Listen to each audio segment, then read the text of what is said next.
ನನಗೆ ಸಂಗೀತ ಕಲಿಸ್ಬೇಕಂತ ಹೇಳಿ ತಾಯಿ ಇಚ್ಛೆ ಇತ್ತು.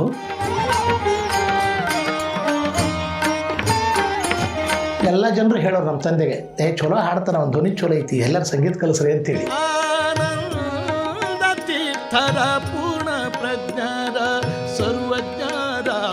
ಒಂದು ಹಾಡು ಅಂತ ಹೇಳೋರು. ಅವಾಗ ನಾನು ನಾಟಕದ ಪದ ಹಾಡ್ತಿದ್ನಲ್ಲ, ಒಂದು ನಾಟಕ ಪದ ಹಾಡಿದೆ ಹಮೀರ್ ರಾಗದೊಳಗೆ. ಹಾಡಿದೆ, ಗುರುಗಳು ಇಲ್ಲ ಇವನ್ ಧ್ವನಿ ಚಲೋ ಅದ, ಆದ್ರೆ ಇವಾಗ ಚಂಚಲ ಅದನ ಅಂದ್ರು. ನಮ್ಮ ತಂದೆಯವರು ಆವಾಗಿನ ಕಾಲಕ್ಕೆ 3 ಎಕರೆ ಹೊಲನ 500 ರೂಪಾಯಿಗೆ 3 ವರ್ಷಕ್ಕೆ ಒತ್ತಿಟ್ರು. ಚಬಕ ತಗೊಂಡು ಹೊಡೆದ್ರೆ ಈ ಕಾಲಿನಿಂದ ರಕ್ತ ಚಿಮ್ತಿತ್ತು ಹಾಗೆ ನನಗೆ. ನಮಸ್ಕಾರ. ಹೊಸದಿಗಂತ ಡಿಜಿಟಲ್ ಹಾಗೂ ಆನೂರ್ ಅನಂತಕೃಷ್ಣ ಶರ್ಮಾ ಫೌಂಡೇಶನ್ ರವರ ಈ ಮಾಲಿಕೆಯಲ್ಲಿ ಇವತ್ತು ನಮ್ಮ ಪ್ರಪಂಚದಾದ್ಯಂತ ಕೋಟ್ಯಾಂತರ ಜನ ಅವರ ಗಾಯನವನ್ನು ಬಹಳ ಮನೋಧರ್ಮಯುಕ್ತವಾದ ರಾಗಾಲಾಪನೆ,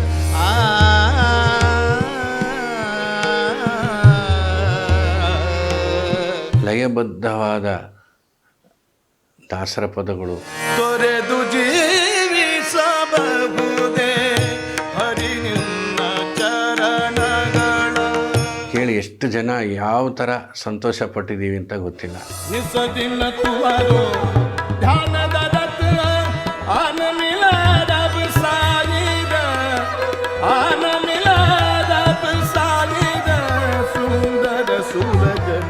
ನಮಗೆ ಅವರು ಇವತ್ತು ಸಂದರ್ಶನಕ್ಕೆ ಅವಕಾಶ ಕೊಟ್ಟಿದ್ದಾರೆ. ಅದಕ್ಕೆ ನಾವು ಮೊದಲನೇದಾಗಿ ನಮ್ಮ ರಾಷ್ಟ್ರದ ಹಿರಿಯ ಗಾಯಕರು ಪಂಡಿತ್ ಡಾಕ್ಟರ್ ವೆಂಕಟೇಶ್ ಕುಮಾರ್ ಅವರು, ಪದ್ಮಶ್ರೀ ಪುರಸ್ಕೃತರು,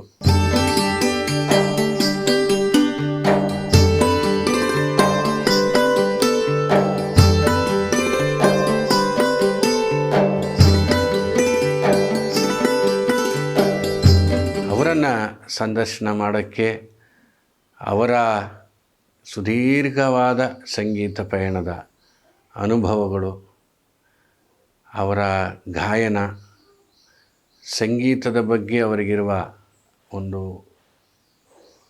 ಏನು ಹೇಳ್ಬೋದು, ಅದಕ್ಕೆ ಒಂದು ಅಭಿವ್ಯಕ್ತಿ ಮತ್ತು ಒಂದು ಧ್ಯೇಯ, ಇದೆಲ್ಲವನ್ನು ತಿಳಿದುಕೊಳ್ಳೋಣ ಬನ್ನಿ. ಸರ್ ನಮಸ್ಕಾರ. ನಮಸ್ಕಾರ. ನಮಸ್ಕಾರ. ಇವತ್ತು ನಿಮ್ಮ ಜೊತೆ ಕೂತಿರೋದೇ ನನ್ನ ಪೂರ್ವ ಸುಕೃತ ಪುಣ್ಯ. ನಮ್ಮದು ಅಷ್ಟೇ ಅದ. ಸರ್, ಶುರು ಮಾಡೋದು ಹೇಗೆ ಅಂತ ಅಂದ್ಕೊಳ್ತಾ ಇದ್ದೆ. ಆದರೆ ಎಷ್ಟೋ ಜನಕ್ಕೆ ಈಗಿನ ವೆಂಕಟೇಶ್ ಕುಮಾರ್ ಗೊತ್ತು. ಮುಂಚೆ ಹೇಗೆ ಅವರ ಹುಟ್ಟು, ತಂದೆ ತಾಯಿ, ಊರು ಎಲ್ಲ ಸ್ವಲ್ಪ ಹೇಳಬೇಕು ತಾವು. ನನ್ನ ಹುಟ್ಟಿದ ಊರು ಲಕ್ಷ್ಮೀಪುರ ಅಂಥೇಳಿ, ಬಳ್ಳಾರಿ ಹತ್ತಿರ. ನಮ್ಮ ತಾಯಿ ತಂದೆಗಳು ಹೂಲೆಪ್ಪ, ತಾಯಿ ಪಾರ್ವತಮ್ಮ. ನಮ್ಮದು ಒಂದು ಭಾಳ ಚಿಕ್ಕ ಹಳ್ಳಿ. ನನ್ನ ಆ ಸಂದರ್ಭದೊಳಗೆ ಆ ಹಳ್ಳಿಯೊಳಗೆ ಏನು ಹೋಟೆಲ್ಲು, ಅಂಗಡಿ, ಗಿರಣಿ, ಮತ್ತೊಂದು ಏನು ದವಾಖಾನೆ ಯಾವೂ ಇರಲಿಲ್ಲ. ನಾವು 3 ಕಿಲೋಮೀಟ್ರ್ 4 ಕಿಲೋಮೀಟ್ರ್ ಹೋಗಿ ಶಾಲೆ ಕಲ್ತೀನಿ ನಾನು, 5ನೇ ತನ ಏನ್ರಿ. ಅಂಥ ಚಿಕ್ಕ ಹಳ್ಳಿಯಲ್ಲಿ ಹುಡ್ತವ ನಾನು. ನಮ್ಮ ತಂದೆಯವರು ಆಗಿನ ಕಾಲದೊಳಗೆ ನೋಡಿ ಭಾಳ ಇದು ವಿಶೇಷ, ಕರ್ನಾಟಕ ಸಂಗೀತ ಕಲ್ತಿದ್ರು ಅವರು. ಓಹೋ, ವಿಶೇಷ ವಿಶೇಷ ಇದು. ನಮ್ಮ ತಂದೆಯವರು ಒಂದು 2 ವರ್ಷ 3 ವರ್ಷ ಅಷ್ಟೇ, ಭಾಳ ದಿವಸ ನಿಮಗೂ ಸ್ವಲ್ಪ ಅದರಲ್ಲಿ ಅದು ನನಗೆ ಕಲಿಸಿದ್ರು, ಸ್ವಲ್ಪ ಹೇಳ್ತಾ ಇದ್ರು ಅವರು. ಶರಣು ಸಕಲೋದ್ಧಾರ ಅಸುರ ಕುಲ ಸಂಹಾರ ಅರಸು ದಶರಥ ಬಾಲ. ಭಾಳ ಶಾಣ್ಯರು ನಮ್ಮ ತಂದೆ. ಕರ್ನಾಟಕ ಸಂಗೀತ ಕಲಿತು ಬಂದಿದ್ದರು ಅವರು. ಆಮೇಲೆ ಅವರು ಏನಂದ್ರೆ ಅಲ್ಲಿ ಮತ್ತು ಜೀವನ ಆಧಾರಕ್ಕೆ ಈ ಯಕ್ಷಗಾನ, ದೊಡ್ಡಾಟ, ಬಯಲಾಟಗಳನ್ನು ಕಲಿಸ್ತಾ ಇದ್ರು ಅವರು, ನಮ್ಮ ತಂದೆಯವರು ಹಳ್ಳಿಗಳಿಗೆಲ್ಲ. ಅವಾಗ ಅಲ್ಲೇ ನಮ್ಮಲ್ಲಿ ಭಾಳ ಫೇಮಸ್ ಅದು, ಕಲಿಸ್ತಾ ಇದ್ದರು ಆಗಿನ ಕಾಲದಲ್ಲಿ ಮಾಸ್ಟರ್ ಅನ್ನೋರು. ಕರೆಕ್ಟ್. ಆಮೇಲೆ ನಮ್ಮ ತಾಯಿ ತವ್ರ ಮನೆ ಅದು ಬೆಳಗಲ್ಲು ಹನುಮಂತಪ್ಪ ಅಂಥೇಳಿ ನಮ್ಮ ಅಜ್ಜ, ಅವರು ಬಹಳ ದೊಡ್ಡ ವಯಲಿನಿಸ್ಟು. ಅವರು ಕರ್ನಾಟಕ ವಯಲಿನಿಸ್ಟು ಏನ್ರಿ. ಅವರು ಬಯಲಾಟದೊಳಗೆ ವಯಲಿನ ನುಡಿಸ್ಕೊಂತ ಮುಂಬೇಳ ಹಾಡೋರು, ಬೆಳಗಲ್ಲ ಹನುಮಂತಪ್ಪ ಅಂತೇಳಿ ಭಾಳ ಫೇಮಸ್ಸು. ನಮ್ಮ ತಂದೆಯವ್ರು ಹೇಳ್ತಿದ್ರು. ಅವ್ರ ಮಗನೇ ನಮ್ಮ ಸೋದರ ಮಾವ ಬೆಳಗಲ್ಲ ವೀರಣ್ಣ ಅಂಥೇಳಿ.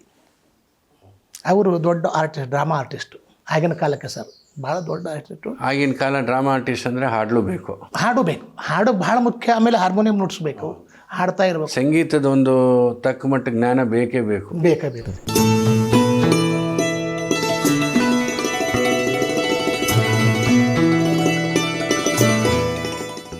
ಅವರು ಬಹಳ ಬಳ್ಳಾರಿ ಜಿಲ್ಲಾ, ರಾಯಚೂರು ಜಿಲ್ಲೆ ಆಗಿನ ಕಾಲಕ್ಕೆ ಬೆಳಗಲ್ ವೀರಣ್ಣ, ಮನಸೂರು ಸುಭದ್ರಮ್ಮ ಅವರೆಲ್ಲ ಭಾಳ ನೋಡಿದ್ದೀನಿ. ಸುಭದ್ರಮ್ಮ ಅವರು ಭಾಳ ಫೇಮಸ್. ಮನಸೂರು ಸುಭದ್ರಮ್ಮ, ಆಮೇಲೆ ಅವ್ರನ್ನೆಲ್ಲ ಕೆಲವರು ಆರ್ಟಿಸ್ಟರ್ನ ಹೆಸರು ಮಾಡಿಸಿದವರೇ ನಮ್ಮ ಮಾವರು, ಅವ್ರನ್ನೆಲ್ಲ ಹೊರಗೆ ತಂದವರೇ ನಮ್ಮ ಮಾವ. ಏನು ತನ್ನ ಜೊತೆಗೆ ಕಲಾವಿದರನ್ನ ಬೆಳಕು ಮಾಡಿ ಪರಿಚಯ ಮಾಡಿಕೊಟ್ಟವ್ರು ಬೆಳಗಲ್ ವೀರಣ್ಣ. ಆಕೆ ತುಂಬ ಚೆನ್ನಾಗಿ ಹಾಡೋರು, ಭಾಳ ಚಂದ ಹಾಡೋರು. ಇಲ್ಲಿ ಆಕಾಶವಾಣಿಯಲ್ಲಿ ಹಾಡ್ತಿದ್ರು ಅವರು.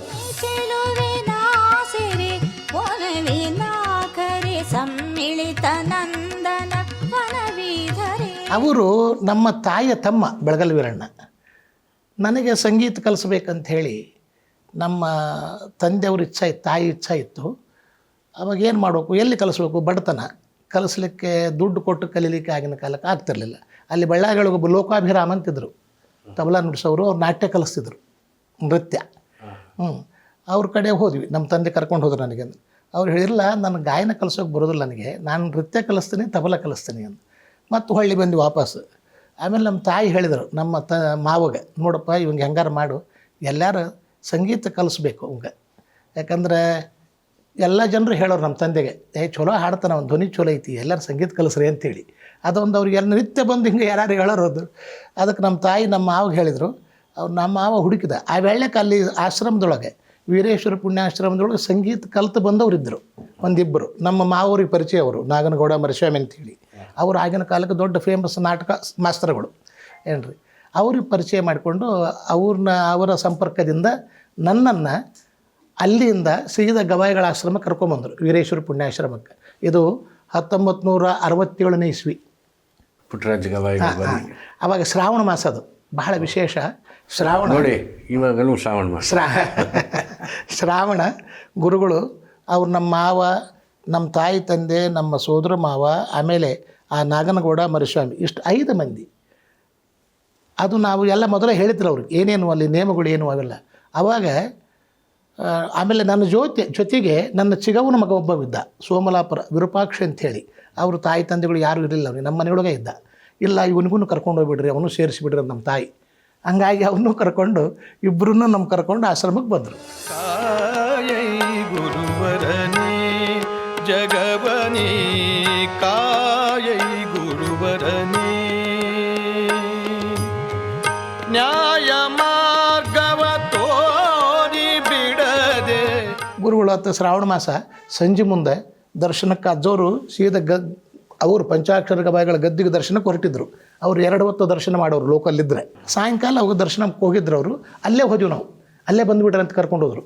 ಅಲ್ಲೇ ಬಂದರು, ಕರ್ಕೊಂಡು ನಮಸ್ಕಾರ ಮಾಡಿದ್ವಿ. ಎಲ್ಲ ಹೇಳಿದ್ರು ಅವರು ಶಿಷ್ಯರು, ಅವ್ರ ಶಿಷ್ಯರು ಹೇಳಿದ್ರು, ಹಿಂಗೆ ಇವರು ಅಂದ ಮಕ್ಕಳವರು ಅಂದ. ಆಯ್ತು ಅಂತ ಅವ್ನು ಏನು ಇಲ್ಲ, ಇವನು ಗಾಯನ ಕಲಿಸ್ಬೇಕಂತ ಮಾಡಿವಿ, ಗಾಯನ ಕಲಿಸ್ಬೇಕಂತ. ಯಾರು ಹಿಂಗೆ ಅಂತ ಹಾಡ್ತಾನು ಒಂದು ಹಾಡು ಅಂತ ಹೇಳೋವು. ಅವಾಗ ನಾನು ನಾಟಕದ ಪದ ಹಾಡ್ತಿದ್ನಲ್ಲ, ಒಂದು ನಾಟಕ ಪದ ಹಾಡಿದೆ ಹಮೀರ್ ರಾಗದೊಳಗೆ.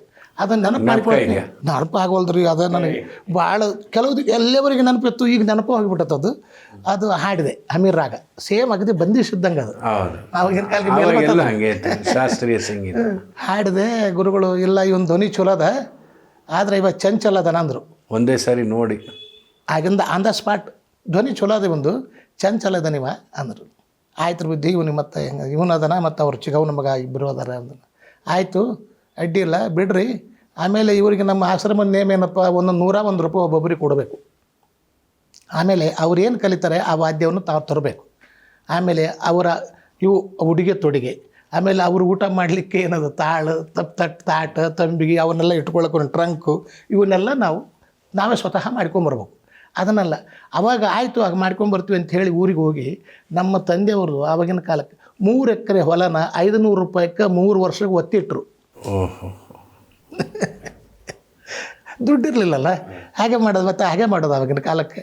ಆ ದುಡ್ಡು ತೊಗೊಂಡು ಬಂದ್ವಿ ನಾವು. ತೊಗೊಂಡ್ಬಂದು ಎಲ್ಲ ನಮ್ಗೆ ಗುರುಗಳಿಗೆ ಒಪ್ಪಿಸಿ ಅವ್ರು ಕಾಣಿಕೆ ಕೊಟ್ಟು ಅವರು ನಮ್ಮ ಮಾವ ಹೇಳಿದ, ಇಲ್ಲ 101 ರೂಪಾಯಿ ಬಡವರು ಅದ್ರ ಬಹಳ ಸ್ವಲ್ಪ ಕಡಿಮೆ ಮಾಡಿರಿ. ಇಲ್ಲ ಒಂದು ನೇಮ ಐತೆ ನಮ್ಮ ಆಶ್ರಮದ್ದು, ಉಳ್ಳವರಾದ್ರೆ 101, ಬಡವರಾದ್ರೆ 65 ಅಂತ. ಇಬ್ಬರಿಗೆ 130 ರೂಪಾಯಿ ಕೊಟ್ವಿ ಏನ್ರಿ. ಇವತ್ತಿನವರೆಗೆ ನನಗೆ ಅದನ್ನು ಕಣ್ಣಾಗ ಕಟ್ಟಿದಂಗೆ ಅದು ಏನ್ರಿ. ಅವಾಗೆಲ್ಲ ಗುರುಗಳು ಸೇರಿಸ್ಕೊಂಡ್ರು. ಅದು 1967ನೇ ಇಸ್ವಿ.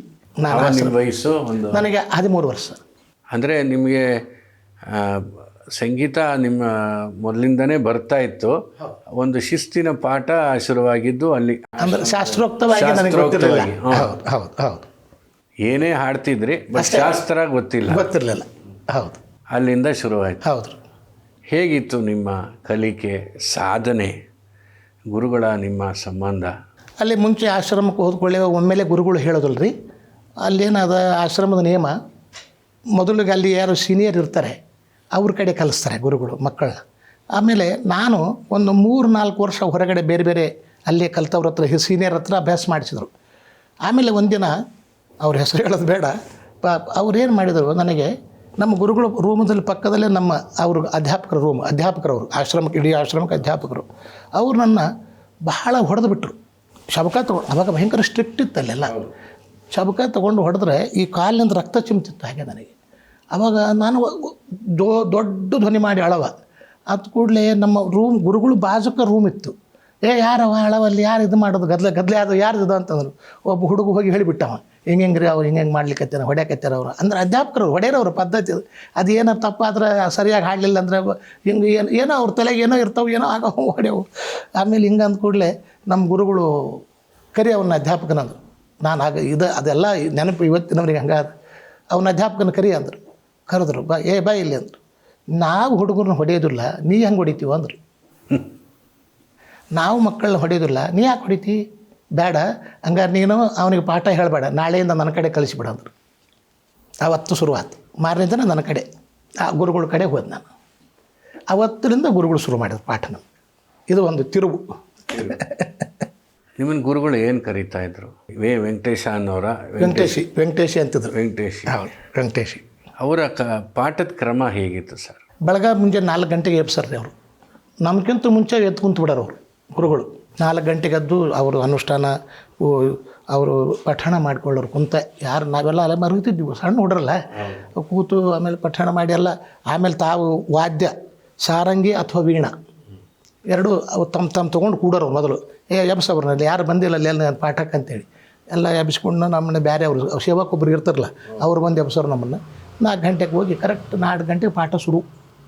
ಬೆಳಗ್ಗೆ 4 ಗಂಟೆಗೆ, 4ರಿಂದ 7. ದಿನಕ್ಕೆ ಒಂದು ರಾಗನ ಅಥವಾ ಅದೇ 2-3 ಕ್ಲಾಸ್ ನಡೀತಾ? ಒಂದು ರಾಗ ಕನಿಷ್ಠ 2.5-3 ತಿಂಗಳು ಹೇಳ್ತಿದ್ರು. ಅವರು ಕರ್ನಾಟಕಿ ಅಭ್ಯಾಸ? ಅಗದಿ ಕರ್ನಾಟಕ ಸಂಗೀತ. ದೊಡ್ಡ ವಯಲಿನ್ ನುಡ್ಸೋರು? ವಯಲಿನ್ ನುಡ್ಸೋರು.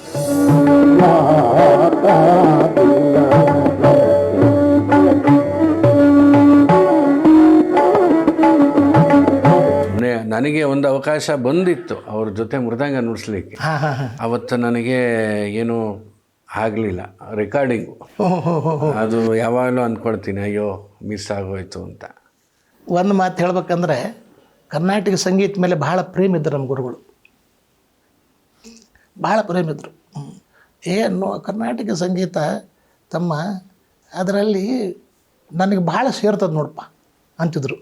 ಕರ್ನಾಟಕ ಸಂಗೀತ ಅವರು ಏನಂದ್ರೆ, ಅವರು ಧಾರ್ಮಿಕ ಪ್ರವೃತ್ತಿಗಳಲ್ಲ, ಸನ್ಯಾಸಿಗಳಲ್ಲ, ಎಲ್ಲ ರಚನೆಗಳೆಲ್ಲ ಹಾಗೆ ಇರ್ತಿರಲ್ಲ. ಎಲ್ಲ ಭಕ್ತಿ, ದೇವರು ಅದ್ರ ಮೇಲೆ ಇರ್ತದೆ. ಅದು ಅವರಲ್ಲಿ ಒಂದು ಇದಿತ್ತು. ಅದು ನಮ್ಮ ಕರ್ನಾಟಕ ಶಾಸ್ತ್ರದಲ್ಲಿ ತ್ರಿಮೂರ್ತಿಗಳಿದ್ದಾರೆ ನೋಡಿ. ಒಬ್ಬೊಬ್ಬರು ಒಂದೊಂದು ದೇವರನ್ನ ಆರಾಧಿಸೋರು. ಹೌದು. ತ್ಯಾಗರಾಜರು ರಾಮನೇ, ಹೌದು. ದೀಕ್ಷಿತರಿಗೆ ಸುಬ್ರಹ್ಮಣ್ಯ, ಮತ್ತು ಜ್ಯೋತಿಷ್ ಶಾಸ್ತ್ರ, ನವಗ್ರಹ ಇದು. ಹೌದು.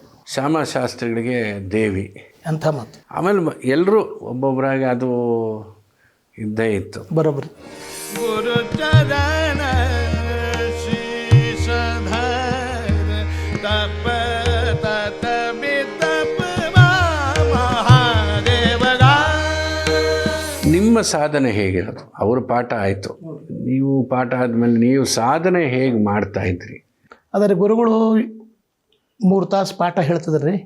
ಆಮೇಲೆ ನಮ್ಮದೆಲ್ಲ ಸೇವಾ ಹೇಳ್ತಿದ್ರು ಆಶ್ರಮದಾಗ, ಕಸ ಹೊಡೆಯೋದು. ನಾನು 3 ತಿಂಗಳು ಆಕಳ ಕಾಯ್ದೀನಿ ಆಶ್ರಮದಾಗ. ಓಹೋ. 3 ತಿಂಗಳು ಆಕಳ ಸೇವೆ ಮಾಡಿ, ಆಕಳ ಕಾಯೋದು, ಆಮೇಲೆ ಆಕಳಕ್ಕೆ ಸಗಣಿ ಕಸ ಹೊಡೆಯೋದು, ಒಟ್ಟು ಸೇವೆ ಆಕಳ 3 ತಿಂಗಳು. ಎಲ್ಲರೂ ಮಾಡಲೇಬೇಕು. ಎಲ್ಲ ಮಾಡಿದ್ದು ನಾವು ಆ ಗುರುಕುಲ ಸಿಸ್ಟಮ್ದೊಳಗೆ ಅದನ್ನು ಮಾಡಿಕೊಂತ ಅಭ್ಯಾಸ ಮಾಡಿವಿ. ಆಶ್ರಮದ ಕಸ ಹೊಡೆಯೋದು. ಆಮೇಲೆ ಅಲ್ಲಿ ಮೊದಲು ಬೆಳಗ್ಗೆ 4 ಗಂಟೆಗೆ ಹೋಗಿ ಪ್ರೇಯರ್ಗೆ ಹಾಜರಾಗಬೇಕು. ಆ ಪ್ರೇಯರ್ ಹಾಜರಾತಿ ಆಗಲಿಲ್ಲ ಅಂದರೆ ಅವತ್ತು ಊಟ ಕಟ್ಟ ಒಂದು ಇಡೀ ದಿನ ಉಪವಾಸ. ಅವ ನೇಮಗಳು. ಎಲ್ಲಿ ಹೋಟೆಲಿಗೆ ಹೋಗಿ ಚಹಾ ಕುಡಿಯೋಂಗಿಲ್ಲ, ಹೋಟೆಲೇ ಕಡಿಮೆ ಅವಾಗ. ಕಡಿಮೆ. ಅದ್ರಾಗ ಆಶ್ರಮದ ಹುಡುಗರು ಯಾರನ್ನ ಹೋಗಿ ಅಲ್ಲಿ ಗದಿನೊಳಗೆ ಎಲ್ಲರೂ ಕಂಡ್ರಂದ್ರೆ ಊರನ ಮಂದಿನ ಹಿಡ್ಕೊಂಬಂದ್ಬಿಡ್ತಿದ್ರು. ಅಜ್ಜೋರ ಇವ ಚಹಾ ಕುಡಿಯೋಕೆ ಬಂದ ನೋಡ್ರಿ ಅಂತೇಳಿ. ಒಂದು ಹೋಟ್ಲು ಕಡಿಮೆ, ಮತ್ತು ಹುಡುಗರ ಹತ್ರ ದುಡ್ಡು ಇರ್ತಿರ್ಲಿಲ್ಲ. ಇಲ್ಲ ಸರ್, ದುಡ್ಡಿಲ್ಲ. ನಮ್ಮ ತಂದೆಯವರು ಯಾವಾಗೊಮ್ಮೆ ತಿಂಗಳಿಗೊಮ್ಮೆ ಒಂದು 5 ರೂಪಾಯಿ ಮನಿ ಆರ್ಡರ್ ಮಾಡ್ತಿದ್ರು. ಅದರೊಳಗೆ ನಾವು ಸಾಬೂನು, ಬಟ್ಟೆ ತೊಳೆಯೋಕೆ ಸಾಬೂನು, ಮೈ ಹಚ್ಕೊಳ್ಳೋ ಸಾಬೂನು, ತಲೆಗೆಣ್ಣೆ ಅದನ್ನ ತಂದಿಟ್ಕೋಬೇಕು ನಾವು. ನೋಡಿ, ಅದು ಅಷ್ಟು ಬರ್ತಿತ್ತಲ್ಲ ಆ ಕಾಲದಲ್ಲಿ. ಹೌದು ಸರ್. ಆಗಿನ ಕಾಲದಲ್ಲಿ ಈಗಿನ ತರಹ ಏನು ಯೂಟ್ಯೂಬು ಅಥವಾ ತುಂಬ ಸುಲಭವಾಗಿ ಬೇರೆಯವರ ಸಂಗೀತ ಕೇಳೋದು ಕಡಿಮೆ. ಅದು ಆ ಗದಗ್ನಲ್ಲಿದ್ದರೆ ಅಲ್ಲಿ ಬೇರೆಯವರು ಬಂದು ಹಾಡ್ತಿದ್ದಿದ್ದು ಬಹುಶಃ ಕಡಿಮೆ ಇರಬಹುದು. ಹೌದು. ಆಗೂ ನೀವು ರೇಡಿಯೋ ಕೇಳಿ ಅಥವಾ ನಿಮಗೆ ಆವಾಗ ಒಂದು ಸ್ಫೂರ್ತಿ ತಂದಂಥ, ನಾವು ಈ ರೀತಿ ಹಾಡಬೇಕು ಅನ್ನಿಸಿದಂಥ ಕಲಾವಿದರು ನಿಮ್ಮ ಗುರುಗಳು ಇದ್ದೇ ಇರ್ತಾರೆ. ನಮ್ಮ ಗುರುಗಳ ಥರ ಆಗಬೇಕು ಅನ್ನೋದು ಅದು ಸಹಜ. ಅದನ್ನು ಬಿಟ್ಟು ಬೇರೆ ಕಲಾವಿದರ ನಿಮಗೆ ನಿಮ್ಮ ಮೇಲೆ ಪ್ರಭಾವ ಬೀರಿದವರು? ಅವು ನೀವು ಹೇಳಿದಂಗೆ ಈಗಿನ ತರಹ ಮಾಧ್ಯಮಗಳು ಬಹಳ ಕಡಿಮೆ. ನಿಮಗೆ ಗೊತ್ತದ. ಕೇವಲ ಆಕಾಶವಾಣಿ. ಅವಾಗ ಏನು ಮಾಡ್ತಿದ್ರು ಗುರುಗಳಂದ್ರೆ, ಮಾಡಿದ್ರು ದೊಡ್ಡದೊಂದು ರೇಡಿಯೋ ಇಟ್ಟಿದ್ರು, ದೊಡ್ಡ ರೇಡಿಯೋ. ಅದು ರೇಡಿಯೋ ಹೊರಗಡೆ ಇರ್ತಿದ್ರು. ಶಾಸ್ತ್ರೀಯ ಸಂಗೀತ ಬಂದ ತಕ್ಷಣ ಎಲ್ಲರೂ ವಿದ್ಯಾರ್ಥಿಗಳು ಬಂದು ಕೇಳ್ಬೇಕಲ್ಲಿ, ಬೆಳಿಗ್ಗೆ ಮತ್ತು ರಾತ್ರಿ. ಹೌದು, ಅವಾಗ 1 ಅವರ್ ಬಂದೆ. 1 ಅವರ್ ಏನ್ರಿ, 3 ತಾಸು 3 ಟೈಮ್ ಶಾಸ್ತ್ರೀಯ ಸಂಗೀತ. ಹೌದು, ಮುದ್ದಾಂಬಂದು ಕೇಳ್ಬೇಕು. ಆ ವ್ಯವಸ್ಥೆ ಮಾಡಿದ್ರಲ್ಲಿ ಆಶ್ರಮದೊಳಗೆ, ರೇಡಿಯೋದಿಂದ ಮಕ್ಕಳು ಸಂಗೀತ ಕೇಳಲಿ ಅಂತ. ಹೀಗೆ ತನುವನ್ನು ಲಿಂಗಕ್ಕೆ ಮನವನ್ನು ಜಂಗಮಕ್ಕೆ ಧನವ ಕೊಟ್ಟು ನಿಶ್ಚಿಂತನಾಗಿರುವ ಭಕ್ತನೇ ಮಹಾದೇವನಯ್ಯ. ಗುರುವಿಗೆ ತನುವನ್ನು ಲಿಂಗಕ್ಕೆ ಮನವನ್ನು. ಆಮೇಲೆ ನನಗೆ ಪ್ರಭಾವ ಬೀರಿದ್ದಂದರೆ, ನಮ್ಮ ಗುರುಗಳು ಕಲಿಸೋ ಮುಂದೆ ಹೇಳ್ತಿದ್ರು ಅವರು, ಧ್ವನಿ ಹೆಂಗೆ ಹಚ್ಚಬೇಕು, ಷಡ್ಜಕ್ಕೆ ನೀನು ಶುರು ಮಾಡ್ಬೇಕಾದ್ರೆ ಹೆಂಗೆ ಷಡ್ಜ ಹಚ್ಚಬೇಕು ಬೈತಿದ್ರು. ಒಮ್ಮೊಮ್ಮೆ ಭಾಳ ಬೈತಿದ್ರು. ಏನು ತಿಳಿಲೇ ಇಲ್ಲಪ್ಪ, ನೀವು ಎದಕ್ಕೆ ಬರ್ತಿದ್ರಿ ನೀವು ಅಂತಿದ್ರು. ಅದೆಲ್ಲ ಆಶೀರ್ವಾದ ಸತ್ಯ ಅಂತ ಮತ್ತೆ ಹೇಳಿದ್ರಿ. ಅದಕ್ಕೆ ನೋಡ್ರಿ, ಅನಂತ ಕೃಷ್ಣ ಶರ್ಮ ಅನ್ನೋದು ಇದಕ್ಕೆ ಕರೆಕ್ಟ್ ಹೇಳಿದ್ರಿ. ಅದು ದೊಡ್ಡ ಆಶೀರ್ವಾದ ನಮಗೆ. ಹಿಂಗೆಲ್ಲ ಹೇಳಿದರು. ಆಮೇಲೆ ಪಾಠ ಹೇಳೋ ಮುಂದೆ ನೋಡು, ಅಬ್ದುಲ್ ಕರೀಂ ಖಾನ್ರದ್ದು ಆವಾಜ್ ಕೇಳು. ಅಬ್ದುಲ್ ಕರೀಂ ಖಾನ್ರದ್ದು ಆವಾಜ್ ಕೇಳಿ ಹೆಂಗೆ ಸ್ವರ ಹಚ್ತಾರೆ ನೋಡು. ಮಲ್ಲಿಕಾರ್ಜುನ್ ಮನ್ಸೂರ್ ಅವ್ರ ಧ್ವನಿ ಆಸ್ ಕೇಳು. ಆಮೇಲೆ ಭೀಮಸೇನ್ ಜೋಶಿಯ ತಾನಬಾಜಿಯ ಒಂದು ಆವರ್ತ ಕೇಳು.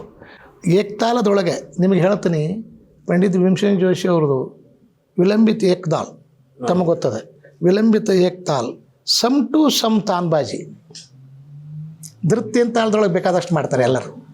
ವಿಲಂಬಿತ ಏಕ್ತಾಲದೊಳಗೆ ಸಮ್ ಟು ಸಮ್ ತಾನ್ಬಾಜಿ ಇವತ್ತಿನವರೆಗೂ ಯಾರಿಗೂ ಸಾಧ್ಯ ಆಗಿಲ್ಲ.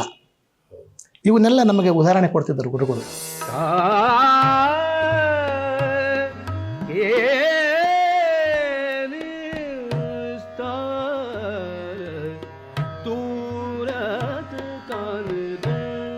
ಒಂದು ರೀತಿ ಕೆಲವರು ಶಿಷ್ಯರನ್ನ ಬೇರೆ ಸಂಗೀತ ಕೇಳಲಿಕ್ಕೆ ಬಿಡ್ತಾ ಇರಲಿಲ್ಲ ಆ ಕಾಲದಲ್ಲಿ. ನೋಡಿ, ಇಷ್ಟು ಅವರು ಎಲ್ಲರನ್ನೂ ಕೇಳಿ, ಹೌದು, ಎಲ್ಲ ಉದಾಹರಣೆ ಕೊಡೋರು. ದೊಡ್ಡ ಮನಸ್ಸು, ಭಾಳ ಕಲಿಬೇಕು ಅಂತ. ಭಾಳ ದೊಡ್ಡವರು.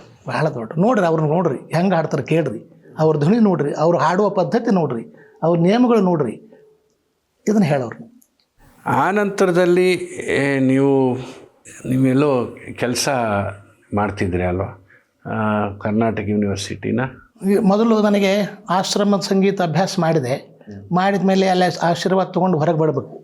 ಒಂದು 24-25 ವರ್ಷದ ನಂತರ ಬಿಟ್ಟೇ ಬಿಡ್ಬೇಕಲ್ಲಿ, ಇರೋಂಗಿಲ್ಲ ನೇಮ್ ಅದು. ಸೊ ನೀವೊಂದು 70-80 ಬಿಟ್ರ? ನಾನು 79ನೇ ಇಸ್ವಿ ಬಿಟ್ಟೆ. ಆಶ್ರಮ ಗುರುಗಳ ಆಶೀರ್ವಾದ ತೊಗೊಂಡೆ, ಬಿಟ್ಟೆ. ಅಲ್ಲಿ ಶಿವಮೊಗ್ಗದೊಳಗೆ ಗುರುಗಳು ಪ್ರತಿ ವರ್ಷ ಶ್ರಾವಣಕ್ಕಿಂತ ಮುಂಚೆ ಒಂದು 15 ದಿವಸ ಪ್ರವಚನ ಇರ್ತಿತ್ತು ಗುರುಗಳದು ಶಿವಮೊಗ್ಗದೊಳಗೆ, ಅಲ್ಲಿ ವೀರಶೈವ ಕಲ್ಯಾಣ ಮಂಟಪದೊಳಗೆ.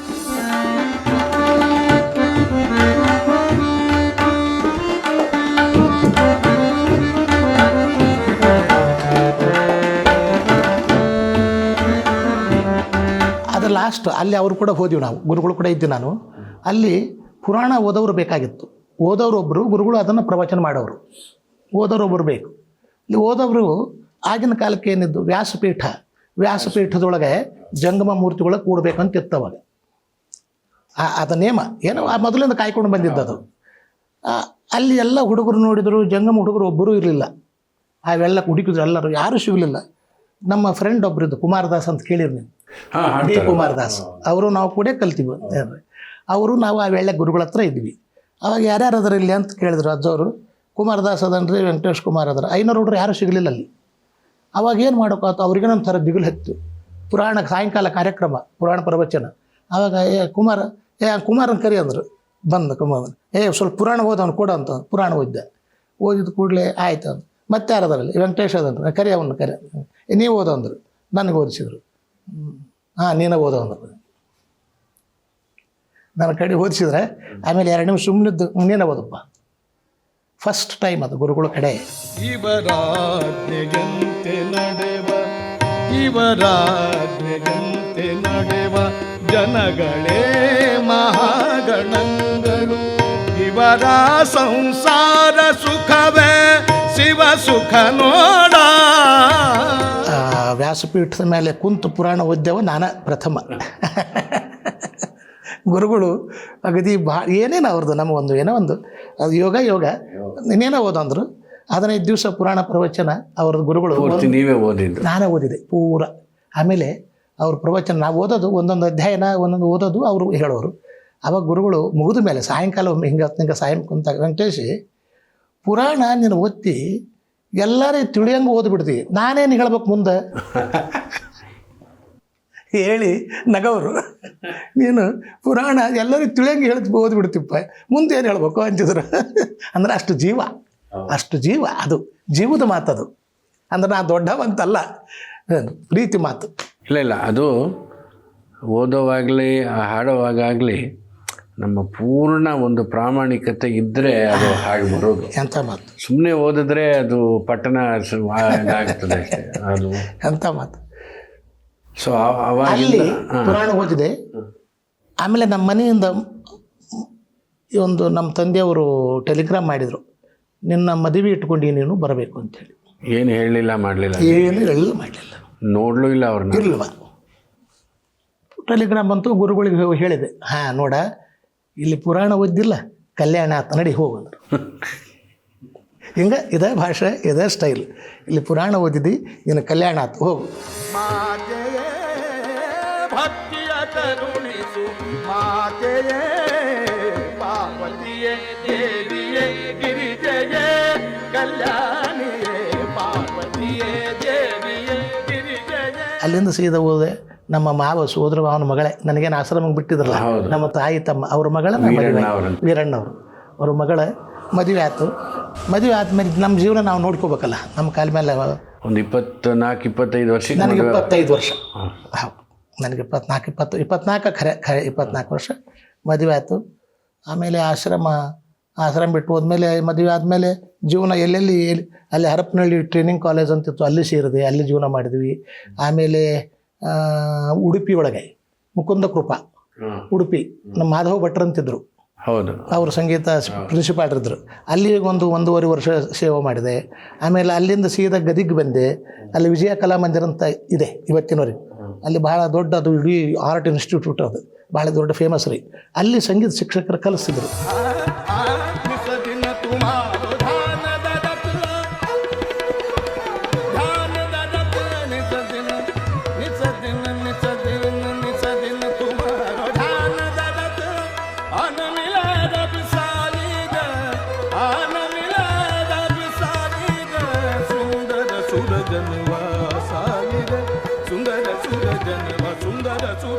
ಅಲ್ಲಿ ನನ್ನ ತೊಗೊಂಡ್ರು.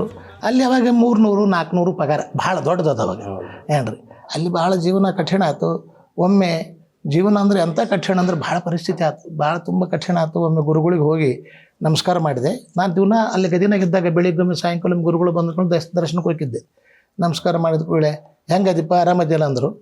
ಆರಾಮದೇನು ಬಿಡ್ರಿ, ಆದ್ರೆ ನಾನು ಮಾತಾಡೋವಲ್ಲ ಹಂಗೆ, ಏನು ಈ ಸಂಗೀತ ಕಲೆ ಬದಲು ಸುಮ್ಮನೆ ಏನಾದ್ರು ಹಮಾಲಿ ಮಾಡಿದರೆ ಬೇಸಿರ್ತಿತ್ತೇನೋ ಅಂದ್ಬಿಟ್ಟು ಅಷ್ಟು ತ್ರಾಸಾಗಿತ್ತು. ಇದರಿಂದ ನಿಮಗೆ ಅದನ್ನು ನೋಡಿ ಗ್ರಹಿಸ್ರಿ. ಈ ಮಾತು ಬರ್ಬೇಕಾದ್ರೆ ಏನು ಎಷ್ಟು ಅನುಭವಿಸಿದ್ದೆ ನಾನು ಆ ಭಗವಂತರು ಅವ್ರಿಗೆ ಗೊತ್ತು. ಸಂಗೀತ ಕಲೆ ಬದಲಿ ಸುಮ್ಮನೆ ಹಮಾಲಿ ಮಾಡಿದ್ರೆ ಬೇಸಿರ್ತೇನ್ರ ಅಂದೆ. ಅವ್ರಿಗೆ ದುಃಖ ಆಯಿತು ಗುರುಗಳಿಗೆ. ಅವ್ರ ಕಣ್ಣಾಗ ನೀರು ಬಂದವು ತಕ್ಷಣ. ಹಂಗ್ಯಾಕೆ ಅಂತಿಬಿಡ, ಸುಮ್ಮನೆರು, ನಿನಗೆ ಚಿಂತೆ ಮಾಡಿಬಿಡು, ಸುಮ್ಮನೆರು, ನಿನಗೆ ನೌಕರಿ ಸಿಗುತ್ತಂದ್ರು. ಅವ್ರು ಆಗಿಂದಾಗ ನೌಕರಿ ಸಿಗುತ್ತಂದ್ರು. ಆಮೇಲೆ ಒಂದು 5 ನಿಮಿಷ ಬಿಟ್ಟ ಮೇಲೆ ಯಾಕೆ ಚಿಂತೆ ಮಾಡ್ತಿತ್ತಮ್ಮ, ನಿನಗೆ ಕಾಲೇಜ್ ನೌಕರಿ ಸಿಗುತ್ತಂದ್ರು. ಮತ್ತು ನೌಕರಿ ಸಿಗುತ್ತಂದು 5 ನಿಮಿಷ ಮೇಲೆ ಕಾಲೇಜ್ ನೌಕರಿ ಸಿಗುತ್ತಂದ್ರು. ಸುಮ್ಮನೆ ಇದ್ದೆ, ಆಯ್ತು ಬಿಡ್ರಿ ಅಂತ ನಮಸ್ಕಾರ ಮಾಡಿದೆ. ಅವ್ರು ಹೇಳಿದ 6 ತಿಂಗಳದೊಳಗೆ ನನಗೆ ಅಪಾಯಿಂಟ್ಮೆಂಟ್ ಆಯ್ತು ಧಾರವಾಡ. ಹೋಗಿ ದರ್ಶನ ಮಾಡಿ ತೊಗೊಂಡೆ. ಹಿಂಗೆ ಬುದ್ಧಿ ಮತ್ತು ತಾವು ಹೇಳಿದ್ರಿ ಅಪಾಯಿಂಟ್ಮೆಂಟ್. ನೋಡಿ, ನಾ ಹೇಳಿಲ್ಲ, ಅದು ಧಾರವಾಡದಂತ ಊರು ಸಿಕ್ತಲ್ಲೋ, ಏನು ನಶೀಭವನ ಇದ್ದೀನಿ ನೀನು ಅಂತಾರೆ ಅವರು. ಯೂನಿವರ್ಸಿಟಿ ಮೊದಲು ಇದು ಟ್ರೈನಿಂಗ್ ಕಾಲೇಜಿಗೆ ಬಂದೆ ಸರ್ ನಾನು 84 ಟೀಚರ್ಸ್ ಟ್ರೈನಿಂಗ್ ಕಾಲೇಜ್ ಧಾರವಾಡ. ಆಮೇಲೆ ಯೂನಿವರ್ಸಿಟಿ ಕಾಲೇಜ್ 93 ಅಲ್ಲಿ ಹೋದೆ. 84 ಇಲ್ಲಿ 93 ಅಲ್ಲಿ ಹೋಗಿ ಅಲ್ಲಿ ರಿಟೈರ್ಡ್ ಆದ ನಾನು. ಓಕೆ.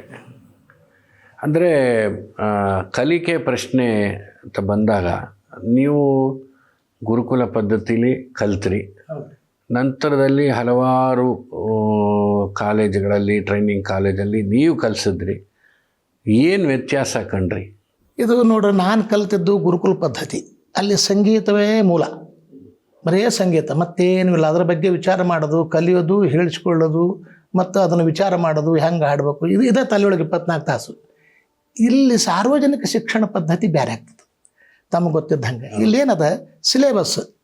ಈಗ ಟ್ರೈನಿಂಗ್ ಕಾಲೇಜ್ ಒಳಗೆ ನಾ ಇದ್ದೆ, ಅಲ್ಲಿ ಒಂದು ಪೇಪರ್ ಸಂಗೀತಕ್ಕೆ, ಅದಕ್ಕೆ ಜೂನಿಯರ್ ಪರೀಕ್ಷೆಗೆ ಏನಿರ್ತದೆ ಈ ಕರ್ನಾಟಕ ಸರ್ಕಾರದೊಳಗೆ, ಅದು ಸಿಸ್ಟಮ್. ಅದನ್ನು ಕಲಿಸ್ಬೇಕು ಅವರಿಗೆ. ಅದು ಒಂದು ರಾಗ, ಅದು ಒಂದು 2 ವರ್ಷದೊಳಗೆ ಒಂದು 5-6 ರಾಗ ಹೇಳ್ಬೇಕು ಅವ್ರಿಗೆ. ಅವರು ಪಾಪ ಕಲಿತಿದ್ರು ಇಲ್ಲಂದಿರಲ್ಲ. ಅದ್ರಾಗ ಮತ್ತೆ ಒಂದು 2 ಹಾಡು, ಭಕ್ತಿಗೀತೆಗಳು, ದಾಸರ ಪದ, ವಚನಗಳನ್ನು ಹೇಳಿ ಅವ್ರಿಗೆ ಅಷ್ಟಕ್ಕಷ್ಟೇ. ಅವು ಅಲ್ಲಿ ಸಂಗೀತಗಾರ ತಯಾರಾಗೋದು ಕಡಿಮೆ ಸಾರ್ವಜನಿಕ ಶಿಕ್ಷಣದೊಳಗೆ.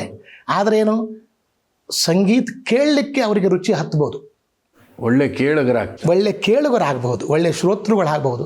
ಆದರೆ ಸಂಗೀತಗಾರರಾಗಿ ಹೊರಹೊಮ್ಮದು ಇಲ್ಲಿ ಗುರುಕುಲ ಸಿಸ್ಟಮ್ದಿಂದನೇ.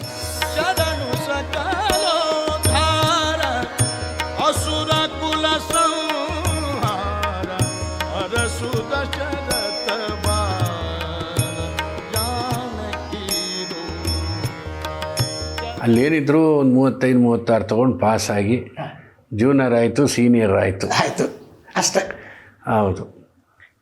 ಆ ಪೂರ್ಣ ಪ್ರಮಾಣದ ಮನೋಧರ್ಮ ಅಥವಾ ತಯಾರಿ ಕಡಿಮೆ, ಹೌದು, ಭಾಳ ಕಡಿಮೆ. ಸಿಲೆಬಸ್ ಮುಗಿಬೇಕು, ಸಿಲೆಬಸ್ ನಾವು ಮುಗಿಸ್ಬೇಕು ಹೇಗಾರ ಮಾಡಿ.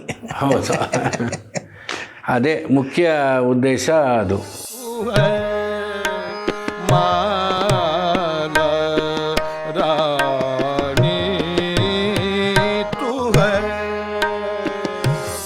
ಕಾರ್ಯಕ್ರಮದ ಮುಂಚೆ ಸರ್, ನಾನು ಸುಮಾರು ಕಾರ್ಯಕ್ರಮ ನಿಮ್ಮದು ಕೇಳಿದ್ದೀನಿ.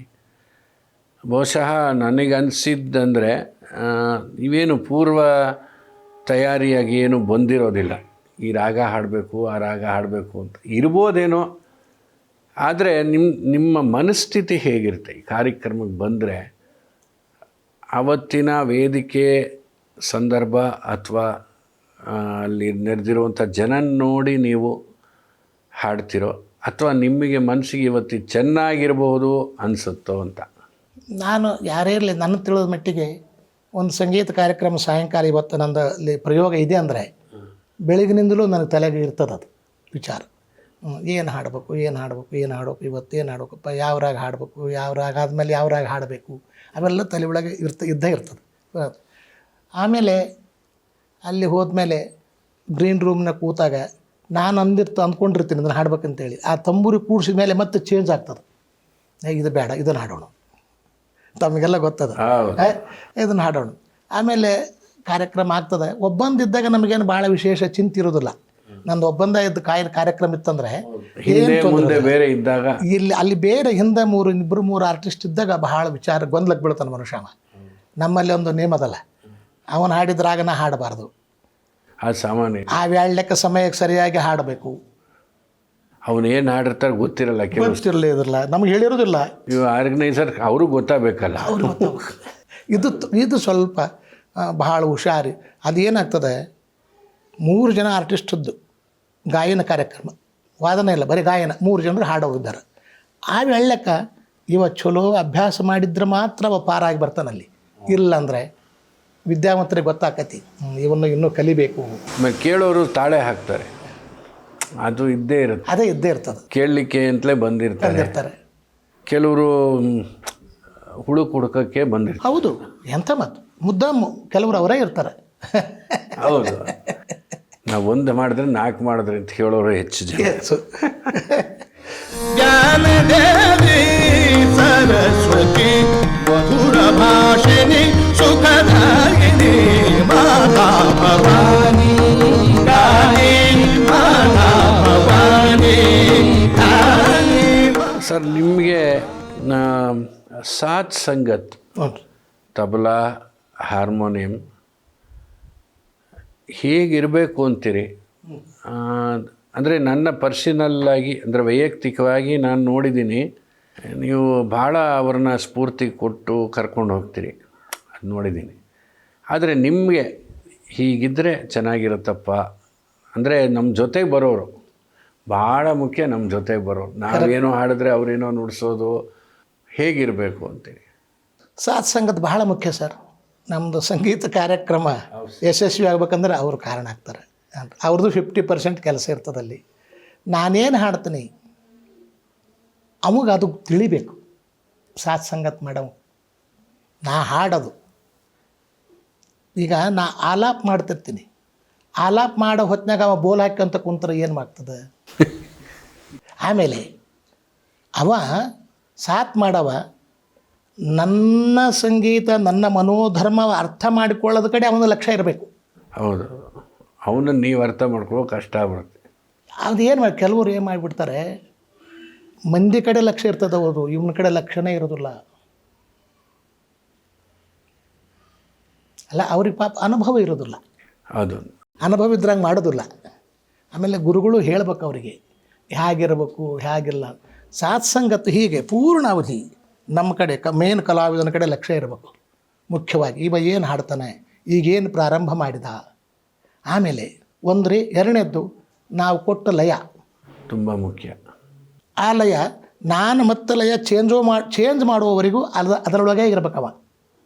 ಇಲ್ಲಾಂದ್ರೆ ನಾನು ಅವನ ಲಯಕ್ಕೆ ಹೋಗಿ ಹಾಡಬೇಕಾಗ್ತದೆ, ಕಷ್ಟ. ಅಲ್ಲಿ ಮೂಡ್ ಹಾಪಾಕತಿ. ಜಗತ್ ಉದ್ಧಾರನ ಜನ ಪ್ರತಿಪಾಲನ ಪಾಲನ ಜಗತ ಉದ್ಧಾರ. ಆ ಖಾಲಿ ಸಮ್ ಎಲ್ಲ ಸರಿ ಬರ್ತಿದ್ರೆ ಅಷ್ಟೇ, ಇಲ್ಲ ಅಂದರೆ ಅದಕ್ಕೆ ಹೇಳ್ತಾರಲ್ಲ, ತಮಗೆ ಗೊತ್ತಿದ್ದಂಗೆ ಸಂಗೀತಗಾರನಿಗೆ ಸ್ವರ ಮತ್ತು ಲಯ ಇವು ಬಹಳ ಮುಖ್ಯದ. ಅವು ಕಲಿಸುವಲ್ಲ, ನನ್ನ ವೈಯಕ್ತಿಕವಾಗಿ ಹೇಳ್ತೀನಿ, ಸ್ವರ ಲಯ ಕಲಿಸೋವಲ್ಲ, ಹುಟ್ಟುತ್ತಲೇ ಬರಬೇಕು. ತಾಳ ಕಲಿಸ್ಬೋದು, ರಾಗ ಕಲಿಸ್ಬೋದು. ಹೌದು,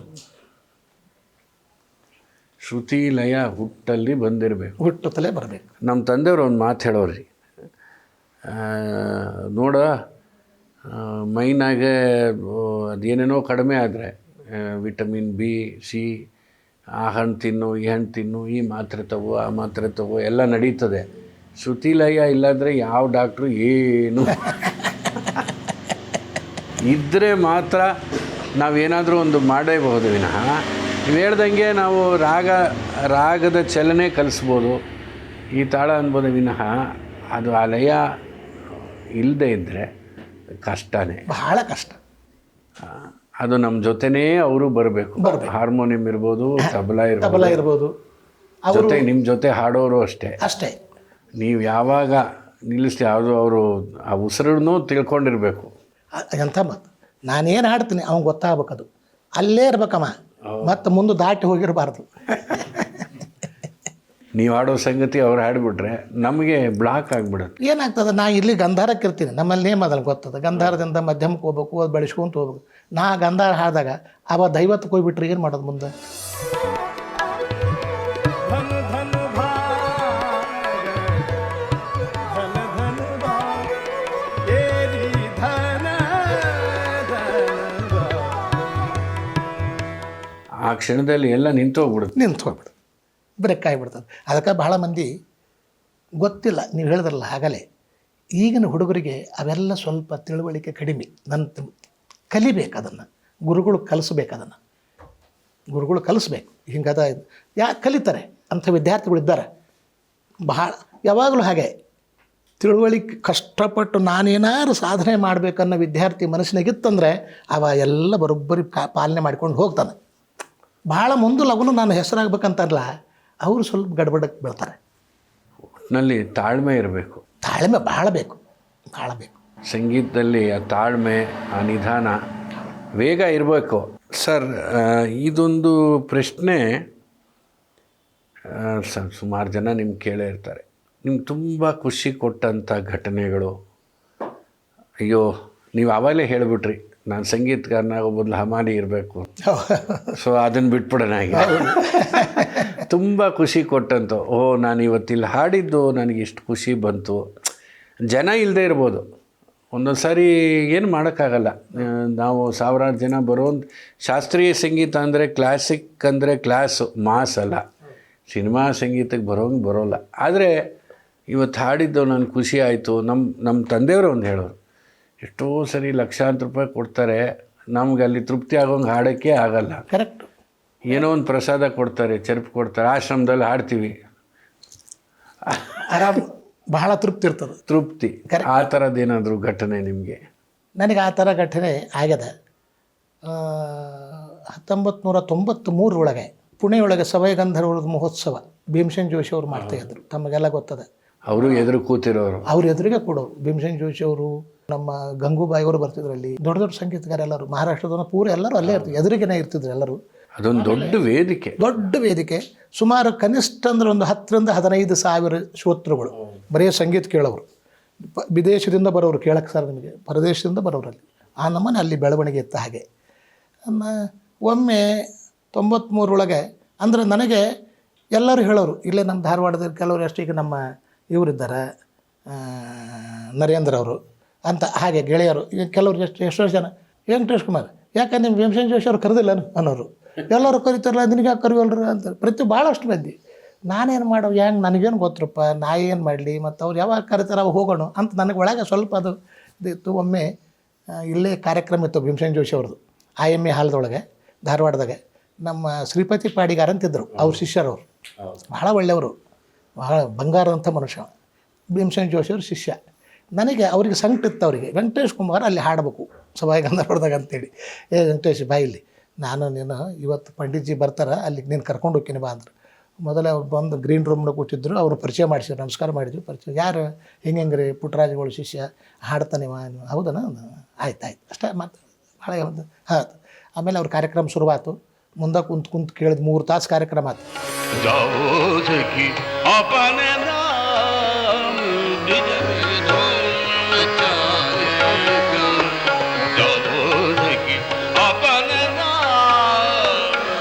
ಆಮೇಲೆ ಅವ್ರು ಹೇಳಿದರು, ಭೀಮಸೇನ್ ಜೋಶಿ ಅವರು, ನಾನು ಪುಣೆಗೆ ಹೋದ್ಮೇಲೆ ನಿನಗೊಂದು ಪತ್ರ ಬರಿತೀನಿ ಅಂದರು.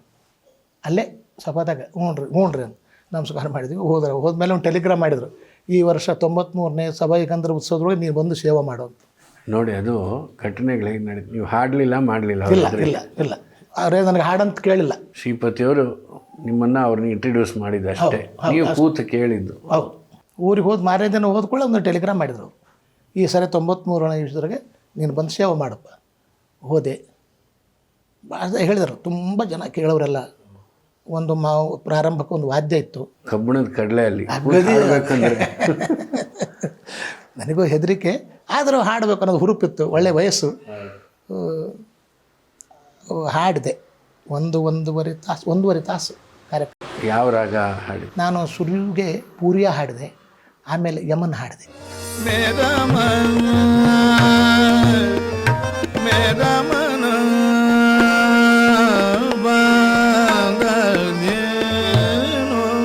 ರೆ ಆನೆ ನಿನ್ನ ಜೋಗಿಯಾ ಕೆ ಸಾಥ್ ಮೇರಾ ಮನ ಬಾ. ಆಮೇಲೆ ಅಲ್ಲಿ ಜನ ಎದ್ದು ನಮ್ಮ ಕಡೆ ಕರ್ನಾಟಕದವ್ರು ಭಾಳ ಮಂದಿ ಬಂದಿರ್ತಾರೆ. ಸುಮಾರು ಒಂದು ದಾಸರ ಪದ ಹಾಡೋ ಒಂದು ವಚನ ಹಾಡಂತ ಕೂಗ ಕತ್ತಿಬಿಟ್ರು ಭಾಳ ಮಂದಿ. ನಾನು ಮತ್ತೆ ಅಲ್ಲಿ ಮುಂದೆ ಕುಂತವ್ರು ನೋಡ್ಬೇಕಲ್ಲ, ಅವ್ರು ದೊಡ್ಡವರು, ಅವ್ರು ಹ್ಞೂ ಅಂದ್ರೆ ಅನ್ಬೇಕು, ಇಲ್ಲಾಂದರೆ ಸುಮ್ಮನೆ ಎದ್ದು ಬಂದ್ಬೇಕು. ನಾನು ಆ ಕಡೆ ಸುಮ್ಮನೆ ಕೂದ್ದೆ, ತಂಬೂರಿ ನುಡಿಸ್ತಾ ಇದ್ರು. ಹಾಗೆ ಅವ್ರು ಹಿಂಗೆ ನೋಡಿದೆ, ಭೀಮಸೇನ್ ಜೋಶಿ ಅವರು ಹಾಡು ಅಂದರು. ಹಾಡಿದೆ. ಕಾಶಿ ಕಮ್ಮಾರನಾದ ಬಿಸಿ ಮಡಿವಾಳನಾದ, ಕಾಶಿ ಕಮ್ಮಾರನಾದ ಬಿಸಿ ಮಡಿವಾಳನಾದ, ಹಾಸನಿಕ್ಕಿ ಸಾಲಿಗನಾದ. ಮತ್ತು ಅಲ್ಲೇ ಕುಂತು ಬೆಳತನಕ ಕಾರ್ಯಕ್ರಮ ಕೇಳಿದೆ. ಆಮೇಲೆ ಅವ್ರ ಮನೆಗೆ ಹೋದೆ. ಬೆಳಿಗ್ಗೆ ಕಾರ್ಯಕ್ರಮ ಅದು 4 ಗಂಟೆ ಅಂದರೆ 6 ಗಂಟೆ ಕಾರ್ಯಕ್ರಮ ಮುಗಿತಿತ್ತು. ಅದು ರಾತ್ರಿ ಸುಮಾರು 9ಕ್ಕೆ ಶುರುವಾದ್ರೆ ಆವಾಗ ರೀ, ಬೆಳಿಗ್ಗೆ 6ಕ್ಕೆ ಮುಗಿಯೋದು. 4 ಗಂಟೆಗೆಲ್ಲ ಕಾರ್ಯಕ್ರಮದ ಒಂದು ಎಲ್ಲ ಪೇಪರ್ಸ್ ಬಂದುಬಿಡೋ ಅಲ್ಲಿಗೆ, ಅಲ್ಲೇ ಎಲ್ಲರೂ ಹಂಚಿಬಿಡೋರು ಅಲ್ಲಿ ಕಾರ್ಯಕ್ರಮ. ಆವತ್ತಿನ ಪೇಪರ್ದೊಳಗೆ ಎಲ್ಲ ಪೇಪರ್ದೊಳಗೆ ಮುಖಪುಟ ನಂದೇ ಇತ್ತು. ಆ ದಿನದ ಕಾರ್ಯಕ್ರಮದೊಳಗೆ ಮುಖಪುಟದೊಳಗೆ ನಂದೇ ಇತ್ತು. ಪೂರ ಹಿಂಗೆ ಈಗ ಹೆಂಗೆ ನಮ್ಮ ದೊಡ್ಡ ಇದು ಬರ್ತಾವಲ್ಲ ಹಾಗೆ ಎಲ್ಲ ಮಹಾರಾಷ್ಟ್ರ ಸಕಾಳಿ ತೊಗೊಂಡು ಎಲ್ಲ ಇಂಗ್ಲೀಷ್ ಪೇಪರ್ನ ತೊಗೊಂಡು ಎಲ್ಲ ಪೇಪರ್ ಅವನು ಹಂಗೆ ಕಾದಿಟ್ಟು ನಾನು ಹಂಗೆ ಪೂರ ಮುಖಪುಟ ಅದರೊಳಗೆ ಎಲ್ಲ ಬಂತು. ಬೆಳಿಗ್ಗೆ ಅವ್ರು ಶ್ರೀಪತಿ ನೋಡಿದ, ವೆಂಕಟೇಶ್ ಕುಮಾರ್ ನೋಡು ಅಂತಂದ್ರೆ. ಆವಾಗ ಬೆಳಿಗ್ಗೆ ಮನೆಯವ್ರ ಪಂಡಿತಜಿಯವ್ರ ಮನೆಗೆ ಹೋದ್ವಿ, ಮಾತಾಡ್ಸಿವಿ, ನಮಸ್ಕಾರ ಮಾಡಿ ಎಲ್ಲ. ಅಡ್ಡಿಯಲ್ಲಪ್ಪ ಚಲೋ ಆತೇಳ ಅಂತ. ಎಲ್ಲಿ ಕಲ್ತೀನಿ ಅಂದರು ನನಗೆ. ನನ್ನ ಗುರುಗಳ ಕಡೆ ಹೇಳಿದೆ. ಹಿಂಗೆ ಕೈ ಎತ್ತರು, ನಿಂತು ಕೈ ನಮಸ್ಕಾರ ಮಾಡಿದರು. ಇದನ್ನೆಲ್ಲ ಬಂದು ನಾನು ಗುರುಗಳಿಗೆ ಹೇಳಿದೆ, ಇದೆಲ್ಲ ಹಿಂಗೆ ಆತ್ರಿ, ನಾನು ಕರೆದ್ರು ಹೋದೆ ಹಿಂಗೆಲ್ಲ. ತಮ್ಮ ಹೆಸರು ಹೇಳಿದ ಕೂಡಲೇ ಕೈ ಮುಗಿ ನಮಸ್ಕಾರ ಮಾಡಿದರು. ಹೌದು ಬಿಡ, ಅವೇನು ಬ್ಯಾರಲ್ಲ, ನಮ್ಮ ಆಶ್ರಮದೊಳಗೆ ಅವನು 6 ತಿಂಗಳು ಸಂಗೀತ ಕಲ್ತಾನ ಅಂದರು. ಅವಾಗ ಗೊತ್ತಾಯ್ತು ನಮಗೆ ಅವರು ಸಂಗೀತ ಕಲ್ತಾರೆ ಅಂತೇಳಿ ಆಶ್ರಮದಾಗ. ಅಲ್ಲಿವರೆಗೆ ಯಾರಿಗೂ ಗೊತ್ತಿದ್ದಿಲ್ಲ. ನಿಮಗೆ ಗುರುಗಳು ಒಬ್ಬರೇ ಅಲ್ವಾ ಸರ್? ಅವರೊಬ್ಬರೇ. ಆ ನಂತರದಲ್ಲಿ ನಿಮ್ಮ ಸ್ವಯಂ ಅಭ್ಯಾಸ ಮಾಡ್ಕೊತ ಬಂದೆ. ನನಗೆ ಏನಾರು ಕಡಿಮೆ ಬಿತ್ತು ಅಂದ್ರೆ ಹೋಗ್ತಿದ್ದೆ ಗುರುಗಳ ಕಡೆ. ಗುರುಗಳು ಲಿಂಗೈಕ್ಯರಾಗುವವರೆಗೂ ನಾನು ಪಾಠ ಹೇಳಿಸ್ಕೊಂಡಿದ್ದೆ. 2004 2011. 11 ಕರೆಕ್ಟ್. ಬೇಕಾದಾಗೆಲ್ಲ ಹೋಗೋದು. ಯಾವಾಗ ನನಗೆ ರಾಗ ಇದನ್ನು ಹೇಳಿಸ್ಕೋಬೇಕಂದ್ರೆ ಅವಾಗ ಹೋಗಿ ಹೇಳೋದು. ಯಾವಾಗ ನನಗೆ ಆ ರಾಗ ತಿಳಿಲಿಲ್ಲ ಅಂತ ಹೋಗಿ ಹೇಳಿಸ್ಕೊಳ್ಳೋದು. ಅವಾಗ ಅವ್ರು ಅಂತಿದ್ರು, ಹೌದು ಅದು ಒಮ್ಮೆಲೆ ತಿಳಿಯೋದಿಲ್ಲ, ಸಂಗೀತಗಾರನಿಗೆ ಅಭ್ಯಾಸ ಮಾಡ್ಕೊಂತ ಹೋದಾಗಲ್ಲ ಅವನು 60ನೇ ವರ್ಷಕ್ಕೆ ತಿಳಿತೈತೋ ಅಂದ್ರೆ ಗುರುಗಳು ಒಂದು ಸರಿ. ಯಾರೋ ಹೇಳ್ತಾಯಿದ್ರು 60ನೇ ವರ್ಷದ ಹುಡ್ದಬ್ಬ ಅಂತೆ ಜೋಶಿ ಅವರಿಗೆ. 2 ತಂಬೂರಿ ಶ್ರುತಿ ಮಾಡಿ ಸಜ್ಜೆ ಹಿಡಿದ್ರಂತೆ. ಇವತ್ತು ನೋಡಿ ಸೇರಿತು ಅಂತ ಮಾತು. ಅದು ಆಟ ಆಡಿಸುತ್ತೆ, ಅದೇನು ಆಡಿಸುತ್ತೆ. ಸತ್ಯ ಅದು ಅದರೊಳಗೆ ಜೀವನ ಮಾಡಿದವರಿಗೆ ಅದ್ರದ್ದು ಏನನ್ನೋದು ಗೊತ್ತಾಗ. ಅದು ಗ್ಯಾರಂಟಿ ಇವತ್ತು ಬಂತು ನಾಳೆ ಬರುತ್ತೆ ಅನ್ನೋಕ್ಕೆ ಇಲ್ಲ ಮೆಕ್ಯಾನಿಕಲ್ ಅಲ್ವಲ್ಲ ಅದು. ಸರ್, ನೀವು ನಿಮ್ಮ ಕುಟುಂಬದಲ್ಲಿ ಇವಾಗ ಸಂಗೀತವನ್ನು ಮುಂದುವರಿಸ್ಕೊಂಡು ಹೋಗ್ತಿರೋರು ಯಾರಾದರೂ ಮಕ್ಕಳು? ಪ್ರಾರಂಭಕ್ಕೆ ನನ್ನ ಮಕ್ಕಳಿಗೆ ಶುರು ಮಾಡಿದನು ರೀ. 3 ಮಕ್ಕಳು ನನಗೆ, 2 ಗಂಡು ಮಕ್ಕಳು, ಒಬ್ಬ ಹೆಣ್ಮಗಳು. ಪ್ರಾರಂಭಕ್ಕೆ ಅವರು ಸಣ್ಣವರಿದ್ದಾಗ ಶುರು ಮಾಡಿದೆ. ಆಮೇಲೆ ನಮ್ಮ ಮನೆಯವರು ಬಹಳ ಇದರಿಂದ ಕಷ್ಟ ಅನುಭವಿಸಿದ್ರು. ಅವರು ನಮ್ಮ ಮನೆಯವರು ತುಂಬ ಕಷ್ಟ ಅಂದ್ರೂ ಅವರು ಮನಸ್ಸು ಮಾಡಿದ್ರಲ್ಲೇ ನಾವು ಇವತ್ತು ನಾವು ಗುರುಗಳು ಬಿಟ್ಟರೆ ಅವ್ರದ್ದು ಈ ಕೆಲಸಕ್ಕೆ ಇದಕ್ಕೆ ನಾವು ಹಿಂಗಿರೋದಕ್ಕೆ ಸಾಧನೆ. ನಮ್ಮ ಗುರುಗಳು ನನಗೆ ವಿದ್ಯಾವಂತ ಮಾಡಿ ಆಶೀರ್ವಾದ ಮಾಡಿದರು. ಅದನ್ನು ಪೋಷಣೆ ಪಾಲನೆ ಮಾಡ್ಕೊಂಡು ಬರೋದು ಅವರೇ ಮಾಡಿದ್ರು ನಮಗೆ. ಯಾಕಂದ್ರೆ 3 ತಿಂಗಳು 4 ತಿಂಗಳು ಮನೆ ಬಿಟ್ಟು ಹೋಗವ ಮಕ್ಕಳು ಶಾಲೆಗೆ ಕಲಿಸಿದ್ರು ಅವರೇ. ನಾನು ಒಂದು ದಿವಸ ಮಕ್ಕಳು ಕರ್ಕೊಂಡು ಹೋದವಲ್ಲ ಶಾಲೆಗೆ, 3 ಮಕ್ಕಳು 2 ಮಕ್ಕಳು ಹಿಂಗೆ ಕೈಯಾಗಿ ಹಿಡ್ಕೊಂಡು, ಒಬ್ಬನ ಕೈಯಾಗಿ ಹಿಡ್ಕೊಂಡು 1-1.5 ಕಿಲೋಮೀಟ್ರ್ ಶಾಲೆಗೆ ಕರ್ಕೊಂಡೋಗಿ ಅಲ್ಲಿಗೆ ಬಿಟ್ಟು ಮತ್ತೆ ಆ ಮಕ್ಕಳು ಹಂಗೆ ಕರ್ಕೊಂಡೋಗಿ ಹಂಗೆ ಬರೋರು. ಹಿಂಗೆ ಜೀವನ ಮಾಡಿದ್ರು ಅವರು ಕೊನೆಯವರೆಗೂ. ಆವೆ ಸುಂದರವಾ ಚಾಂದ ದೇವಗಜಿ ತಲಂಗದ ಬಾತ.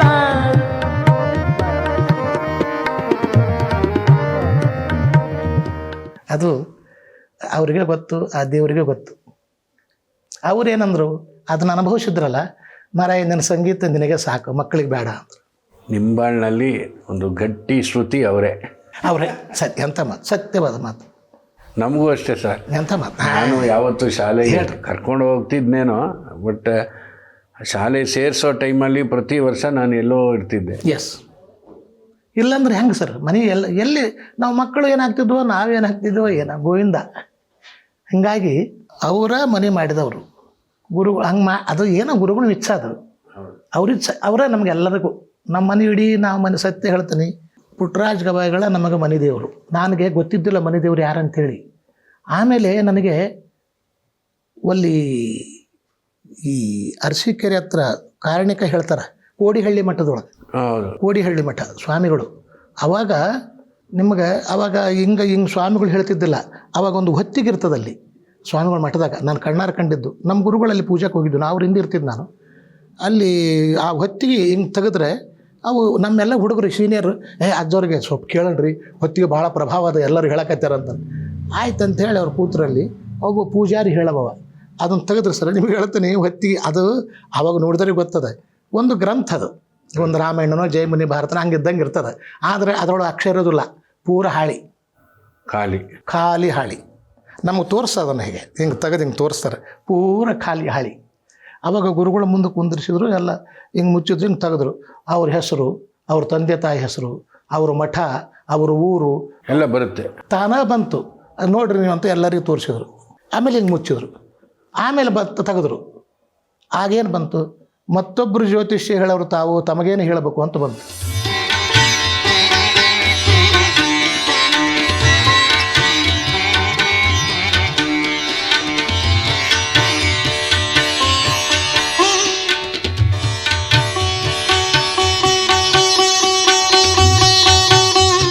ಕಣ್ಣಾರ ಎಲ್ಲರೂ ಕಂಡಿದ್ದದು.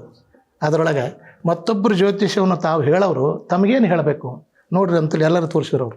ಈಗ ಮುಚ್ಚಿದ್ರು. ಪುಟ್ಟರಾಜ ಗವಾಯಿಗಳಿಗೆ ಅವ್ರಿಗೆ ಹಾಗೆ ಬಂತು. ಆಮೇಲೆ ಎಲ್ಲ ವಿದ್ಯಾರ್ಥಿಗಳು ಸ್ವಲ್ಪ ನಮಗೂ ಒಂದು ಕುತೂಹಲ ಅಲ್ಲ, ಕೇಳ್ಬೇಕು ನಾನು ಕೇಳ್ಬೇಕು. ನನಗೆ ಬಂದು ಕುಂತೆ ನಮ್ಮದು ಎಲ್ಲ ಹಾಗೆ ಬಂತು. ಮನೆ ನನ್ನ ಹೆಸರು, ನಮ್ಮ ತಂದೆ ಹೆಸರು, ತಾಯಿ ಹೆಸರು ಎಲ್ಲದು ಅದೇ ಬಂದ್ಬಿಡುತ್ತೆ. ಅದು ಬಂದ್ಬಿಡ್ತದೆ. ನಾವು ಹೇಳಂಗಿಲ್ಲ. ಅದು ಭಾಳ ವಿಶೇಷ. ಖಾಲಿ ಹಾಳಿಯೊಳಗೆ ಬರ್ತದೆ. ಆಮೇಲೆ ಹಿಂಗೆ ಮುಚ್ಚಿಬಿಡ್ತಾರೆ, ಮತ್ತೆ ತೆಗಿತಾರೆ, ಮತ್ತೆ ಬೇರೆ ಬರ್ತದೆ. ಹಿಂಗೆ ನಿಮ್ಮದು ಎಲ್ಲ ಬಂತು, ನಂದೆಲ್ಲ ಪೂರ ಬಂತು. ಆಮೇಲೆ ನನ್ನ ಮನೆ ದೇವರು ಬಂತು. ಮನೆ ದೇವ್ರ ಹೆಸರು ಅಲ್ಲಿ ಹನುಮಂತ ದೇವರು ಅಂತ ಬಂತು. ನನ್ನ ಮನೆ ದೇವರು ಆಂಜನೇಯ. ನನಗೆ ಆಂಜನೇಯದ ಮನೆ ದೇವ್ರು ಹೌದೇನೋ ಅಂತ ಕೇಳಿದ್ರು ಅವರು. ನನಗೆ ಗೊತ್ತಿಲ್ಲ. ಇದು ಆಂಜನೇಯ ನಿಮ್ಮ ಮನೆ ದೇವರು ಅಂತ ಅವ್ರು ಹೇಳಿದ್ರು. ಮುಚ್ಚಿದ್ರು. ಮುಂದಿಂದ ಒಂದು ಏನತ್ತಲ್ಲ ನನಗೇನು ಹೇಳಿದೆ ಅವಾಗ ಲಾಸ್ಟಿಗೆ, ನೀನು ಜೀವಂತಿರುವವರೆಗೂ ಗುರುಗಳನ್ನು ಮರಿಬೇಡ, ನಿನಗೆ ಒಳ್ಳೆಯದಾಗತ್ತೆ. ಇದು ನನ್ನ ಭವಿಷ್ಯ. ಆವತ್ತು ಹೇಳ್ಬಿಟ್ರು. ಮುಚ್ಚಿದ್ರು. ಮತ್ತು ಬಿಳಿ ಹಾಳಿ. ಅಲ್ಲಿ ನಾನು ಇದನ್ನು ನಮ್ಮಪ್ಪ ಊರಿಗೆ ಹೋದಾಗ ನಮ್ಮ ತಂದೆಯವ್ರಿಗೆ ಹೇಳಿದೆ, ಮನೆ ದೇವರು ಆಂಜನೇಯ ಅಂತ ಹೇಳಿದ್ರು ಅವರು. ನನಗೆ ಗೊತ್ತಿದ್ದಿಲ್ಲ. ಮತ್ತು ನೀವು ಹುಲಿಕುಂಟೆ ಅಂತಿದ್ವಿ, ಹುಲಿಕುಂಟೆ ಅಂತ ಹೇಳಿದ್ರು ನಾವು. ಮತ್ತು ಯಾವುದಪ್ಪ ಏನು ಹಂಗಲ್ಲ, ನಿನಗೆ ತಿಳಿದ ಇಲ್ಲ ಗೊತ್ತಿಲ್ಲ. ಹುಲಿಕುಂಟಿ ರಾಯ ಅಂದರೆ ಹುಲಿಕುಂಟೆ ಅಂದ್ರೆ ಒಂದು ಊರದು. ಆ ಊರಿನೊಳಗೆ ವಾಸ ಮಾಡಿದಂಥವ ಆಂಜನೇಯ. ಅದಕ್ಕೆ ಹುಲಿಕುಂಟರಾಯ ಅಂತ ಅವಾಗ ನನ್ನ ಮನೆ ದೇವರು ಹುಲಿಕುಂಟರಾಯಪ್ಪ ಅಂತ ನನಗೆ ಅವಾಗ ಗೊತ್ತಾಯ್ತು. ಇನ್ನೊಂದು ಯಾವುದೋ ನಾನು ಊರಿಗೋದೆ, ಅಡವಿ ರಾಯ ಅಂತ. ಅಡವಿ ರಾಯ, ಹೌದು ಅಡವಿ ರಾಯ ಅಂತ. ಎಲ್ಲೋ ಗುಲ್ಬರ್ಗ, ಕರೆಕ್ಟ್, ಈ ಕಡೆ ಅದ ಗುಲ್ಬರ್ಗ ಕಡೆ. ಸರ್, ನಿಮ್ಮ ಮಾತಾಡೋ ಕಂಠಕ್ಕೂ ಹಾಡೋ ಕಂಠಕ್ಕೂ ಬಹಳ ವ್ಯತ್ಯಾಸ. ಹೌದು, ಭಾಳ ಮಂದಿ ಹೇಳ್ತಾರೆ ಇದನ್ನು ಭಾಳ ಮಂದಿ ಹೇಳ್ತಾರೆ. ನಮ್ದೆಲ್ಲ ಏನು ಈಗ ಅಂದರೂ ಅದೇ ಬರುತ್ತೆ, ಮಾತಾಡಿದ್ರು ಅದೇ ಬರುತ್ತೆ. ಇಲ್ಲ, ನನಗೂ ಗೊತ್ತಿಲ್ಲ. ನಾ ಏನು ಹೇಳಿ ಖರೆ ಹೇಳ್ತೀನಿ. ಇದರ ಬಗ್ಗೆ ನಾ ಏನು ವಿಶ್ಲೇಷಣೆ ಕೊಡಕ್ಕೆ ಬರೋದಿಲ್ಲ ನನಗೆ. ಗಜಮುಖನೆ ಸಿದ್ಧಿದಾಯಕನೆ ವಂದಿಪೆ ಶರಣು ತ್ರಿಜಗವಂದಿತನಾದ ದೇವದೇವಗೆ ಶರಣು. ಅಲ್ಲಲ್ಲ, ಅದು ಭಾಳ ಆಶ್ಚರ್ಯವಾಗುತ್ತೆ. ಆ ಥರ ನಾನು ಒಂದು 2-3 ಜನ ನೋಡಿದ್ದೀನಿ. ಶಿವು ತುಂಬ ನೆಗಡಿ ಅಂತಾರೆ, ಕೂತಾಗ ಅದೇ ವಾಯ್ಸು. ಎಂಥ ಮಾತು. ಈಗ ನಿಮಗೂ ಸ್ವಲ್ಪ ಹಂಗಿದೆ. ಆದರೂ ನೀವು ಹಾಡಿದಾಗ ಅದು ಗುರುಕೃಪಾ ಸಾಧನೆ ಬಲ ಅಷ್ಟೇ ರೀ. ಅದಕ್ಕೇನಾದರೂ ನೀವು ಕಂಠಸಿರಿಗೆ ಏನಾದರೂ ಮಾಡ್ತೀರಿ ಕಾಪಾಡಿಕೊಳ್ಳಲಿಕ್ಕೆ? ಒಂದು ಗುರುಗಳು ಹೇಳಿದರು ನನಗೆ, ಮೊದಲು ಧ್ವನಿ ಭಾಳ ಬೀಳ್ತಾ ಇತ್ತು, ಹಗಲೆಲ್ಲ ಹೋಗ್ತಾ ಇತ್ತು. ಈಗ ಒಂದೆಲ್ಲರ ಕಾರ್ಯಕ್ರಮಕ್ಕೆ ಹೋಗಿ ಬಂದ ಮೇಲೆ ಮಾರನೇ ದಿನ ಧ್ವನಿ ಇರ್ತಿರ್ಲಿಲ್ಲ. ಆವಾಗ ನಮ್ಮ ಗುರುಗಳು, ಹಿಂಗ್ಯಾಕೋ ನಿಂದು ಧ್ವನಿ ಅಂತ ಅವ್ರಿಗೆ ಬೇಸರ ಆಗೋದು. ನೋಡು, ನೀನೇನು ಮಾಡು, ಕಾದಾರ್ ನೀರು ಕುಡಿ, ಖಾಯಂ ಕಾದಾರ್ ನೀರು ಕುಡಿ. ಈಗ ನಾನು 30 ವರ್ಷ ಆಯಿತು ಕಾದಾರ್ ನೀರು ಕುಡಿತೀನಿ ಎಲ್ಲೇ ಹೋದ್ರು. ಅವಾಗಲಿಂದ ಅವತ್ತೇನು ಅವ್ರು ಹೇಳಿದರು, ಇವತ್ತಿನವರೆಗೂ ಧ್ವನಿದು ಪ್ರಾಬ್ಲಮ್ ಬರಲಿಲ್ಲ ನನಗೆ. ಅಷ್ಟೇ. ಇನ್ಯಾವ ಔಷಧಿ ಇಲ್ಲ, ಮೊದಲು ಏನು ತಗೊಳ್ಳಿ, ಕಾದಾರಿದ ನೀರು. ಕಾದಾರ ನೀರು. ಬಹುಶಃ ಅವರು ನಿಮ್ಮನ್ನು ನೋಡಿ ಹೇಳಿರ್ಬೋದು. ಅವರು ಜ್ಯೋತಿಷ್ಯ ಅವರು ದೊಡ್ಡವರು ಸರ್, ತ್ರಿಕಾಲ ಜ್ಞಾನಿಗಳು. ಕಣ್ಣಿಲ್ಲಷ್ಟೇ ಅವರಿಗೆ ಎಲ್ಲ ಗೊತ್ತಾಗ್ತಿತ್ತು. ಮೂರನೇ ಕಣ್ಣು ಅಂತರಂಗ. ಅಂತರಂಗದ ಕಣ್ಣು ಅವ್ರಿಗೆ. ಅದಕ್ಕೆ ಏನು ಹೇಳಿದ್ರು, ಒಬ್ಬ ದೊಡ್ಡವರು ಹೇಳಿದರು, ಕಣ್ಣಿದ್ದವರಿಗೆ ಕಣ್ಣು ಕೊಟ್ಟವರು. ಇವರಾಜ್ಞೆಯಂತೆ ನಡೆವ ಜನಗಳೇ ಮಹಾಗಣಗಳು. ಇವರ ಸಂಸಾರ ಸುಖವೇ ಶಿವ ಸುಖ ನೋಡ. ಏನೋ ಸರಿ ಸರ್, ಎಷ್ಟು ಮಂದಿ ಕಲಾವಿದರು ಅಲ್ಲಿಂದ ಬಂದಿರೋರು, ಜೀವನ ಸಾಗಿಸ್ತಾ ಇರೋರು, ಎಲ್ಲ ಬಡವ್ರ ಮಕ್ಕಳ ಎಲ್ಲರೂ ಇವತ್ತಿಗೆ ಒಂದು ಸ್ಥಿತಿಲಿದ್ದಾರೆ. ಹೌದು, ಒಂದು ಸ್ಥಿತಿ ಸ್ವಾಭಿಮಾನ ಬದುಕ್ತಾ ಇದ್ದಾರೆ. ಬದುಕ್ತಾ ಇದ್ದಾರೆ. Correct sir. ಇಲ್ಲಾಂದ್ರೆ ಏನು, ಎಲ್ಲೇ ಕೂಲಿ ನಾಲಿ ಮಾಡ್ಕೊಂಡು ಹೋಗ್ತಿದ್ರು, ಏನೇನೋ ಜೀವನ ಒಟ್ಟು ಮಾಡ್ತಾಯಿದ್ರು. ಅಂಥ ಮಕ್ಕಳನ್ನ ಒಬ್ಬ ಮನುಷ್ಯನಾಗಿ ಸರ್ ಸರ್ಕಾರ ಮಾಡಲಿಕ್ಕಿಲ್ಲ ಈ ಕೆಲಸ, ಸಾಧ್ಯನೇ ಇಲ್ಲ ಸರ್. ಎಲ್ಲ ಮತ್ತು ಯಾರು ಅವ್ರು ಏನು, ಇವ ನಮ್ಮ ಪೈಕಿ, ಇವನ ಪೈಕಿ, ಇವ್ರ ಪೈಕಿ ಏನೂ ನೋಡಲಿಲ್ಲ. ಎಲ್ಲ ಮಕ್ಕಳು ಯಾರಿಗೆ ಪ್ರತಿಭಾದ ಅವನು ಸಹ ಕಲಿಸು. ಅದಕ್ಕೆ ಇವತ್ತು ಅವರು ದೇವರಾಗ್ಯಾರ ಸಾರ್ವಜನಿಕವಾಗಿ. ಉಳ್ಳವರು ಶಿವಾಲಯ ಮಾಡುವರು, ನಾನೇನು ಮಾಡಲಿ ಬಡವನಯ್ಯ, ನಾನೇನು ಮಾಡಲಿ ಬಡವನಯ್ಯ, ನಾನೇನು ಮಾಡಲಿ ಬಡವನಯ್ಯ. ಉಳ್ಳವರು ಶಿವಾಲಯವ ಮಾಡುವರು. ನಿಮ್ಮ ಸಮಕಾಲೀನರ ಪೈಕಿ ನೀವು ಯಾರನ್ನ ತುಂಬ ಇಷ್ಟಪಟ್ರಿ ಸರ್? ನನ್ನ ಸಮಕಾಲೀನರ ಪೈಕಿ ಸಂಗೀತದೊಳಗೆ ನಾ ಹೇಳಿದ್ನಲ್ಲ ಆಗಲೇ, ಕುಮಾರದಾಸ್ ಅಂತ ಹೇಳಿ. ಕುಮಾರದಾಸ್, ಹೌದು. ಅವನ ಧ್ವನಿ ಬಹಳ ಸುಂದರ. ಕೇಳಿದ್ದೀನಿ ಸರ್. ತಾಳ ಬೆಳಗಳಿದ್ದು ಪ್ರೇಮವಿಲ್ಲದ ಗಾನ, ತಾಳ ಬೆಳಗಳಿದ್ದು ಪ್ರೇಮವಿಲ್ಲದ ಗಾನ, ಹೇಳನೋ ಹರಿ ತಾಳನೋ, ಹೇಳನೋ ಹರಿ ತಾಳನೋ. ಬಹಳ ಸುಂದರ. ಅವ ಏನೇ ಹಾಡಲಿ, ರಾಗಧಾರಿನ ಹಾಡಲಿ, ಅವನು ನಾನು ಇಷ್ಟ. ನಾನು ಆಶ್ರಮ ಸೇರಿದ ಸ್ವಲ್ಪ ಒಟ್ಟಿಗೆ ಹಾಡಿವಿ. ಅಂದ್ರೆ ಒಟ್ಟಿಗೆ ಕಲಿತಿದ್ವಲ್ಲ ಗುರುಗಳ ಹತ್ರ. 12-13 ವರ್ಷ ಒಟ್ಟಿಗೆ ಕಲಿತೀವಿ ನಾವು. ಅವ್ರು ಈಗ ಬೆಂಗಳೂರಲ್ಲಿದ್ದಾರೆ. ಅವರು ಆಕಾಶವಾಣಿ ಸೇರಿದ್ರಲ್ಲಿ, ಧಾರವಾಡ. ಆಕಾಶವಾಣಿ ಧಾರವಾಡ ಸೇರಿದ ಕೂಡ ಏನಾಯ್ತು, ಅವ್ರಿಗೆ ಹೊರಗಡೆ ಹೋಗ್ಲಿಕ್ಕೆ ಬಂಧನಗಳಾಗ್ಬಿಡ್ತು. ಹೌದು, ತಮಗೆಲ್ಲ ಗೊತ್ತದ. ಹೌದು. ನನಗೆ ಅವನ ಧ್ವನಿ ಭಾಳ ನನಗೆ ಸೇರ್ತದೆ. ಆ ರಾಗಧಾರಿ ಅದು ನಾವು ಮಾಡಿಕೊಳ್ಳೋದು ಅದು.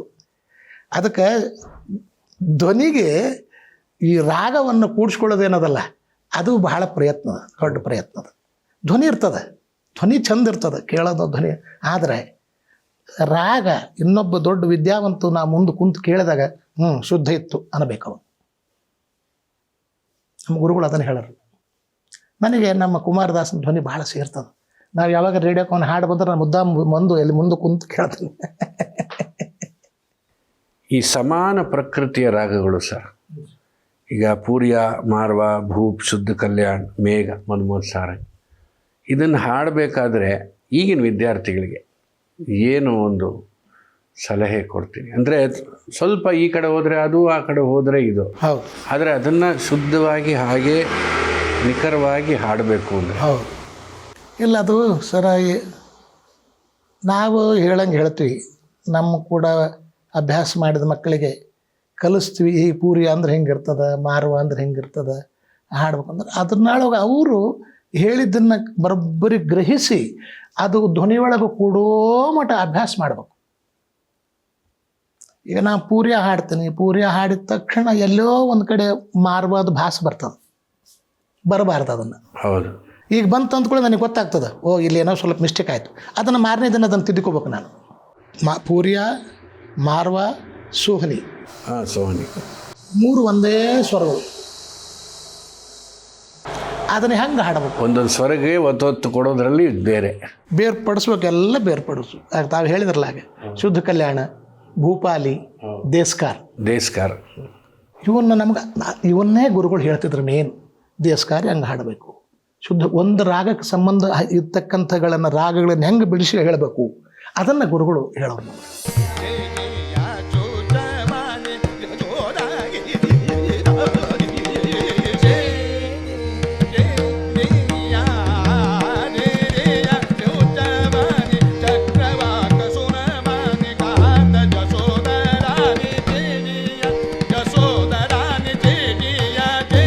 ಇದಕ್ಕೊಂದು ಉದಾಹರಣೆ ಹೇಳ್ತೇನೆ ನಿಮ್ಗೆ. ನಾ ಭಾಳ ಕಡೆ ಹೇಳಿನಿ.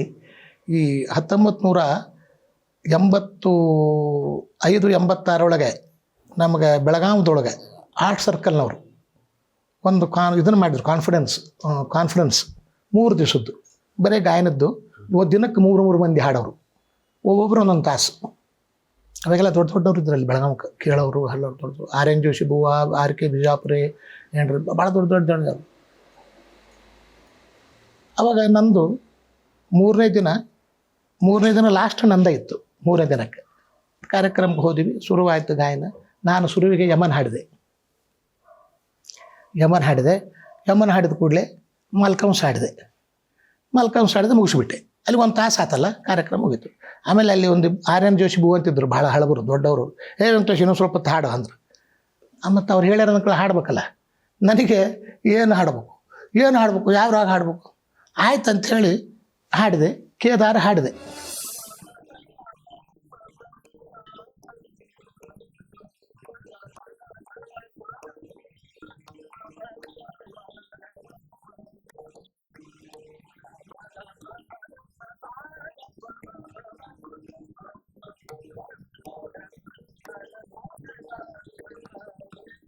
ಹಾಡಿದೆ ಆಯಿತು. ಆಮೇಲೆ ಬೆಳಿಗ್ಗೆ ಸಕಾಳಿ ಪೇಪರ್ನಾಗ ಬಂದುಬಿಡ್ತು ಎಲ್ಲ.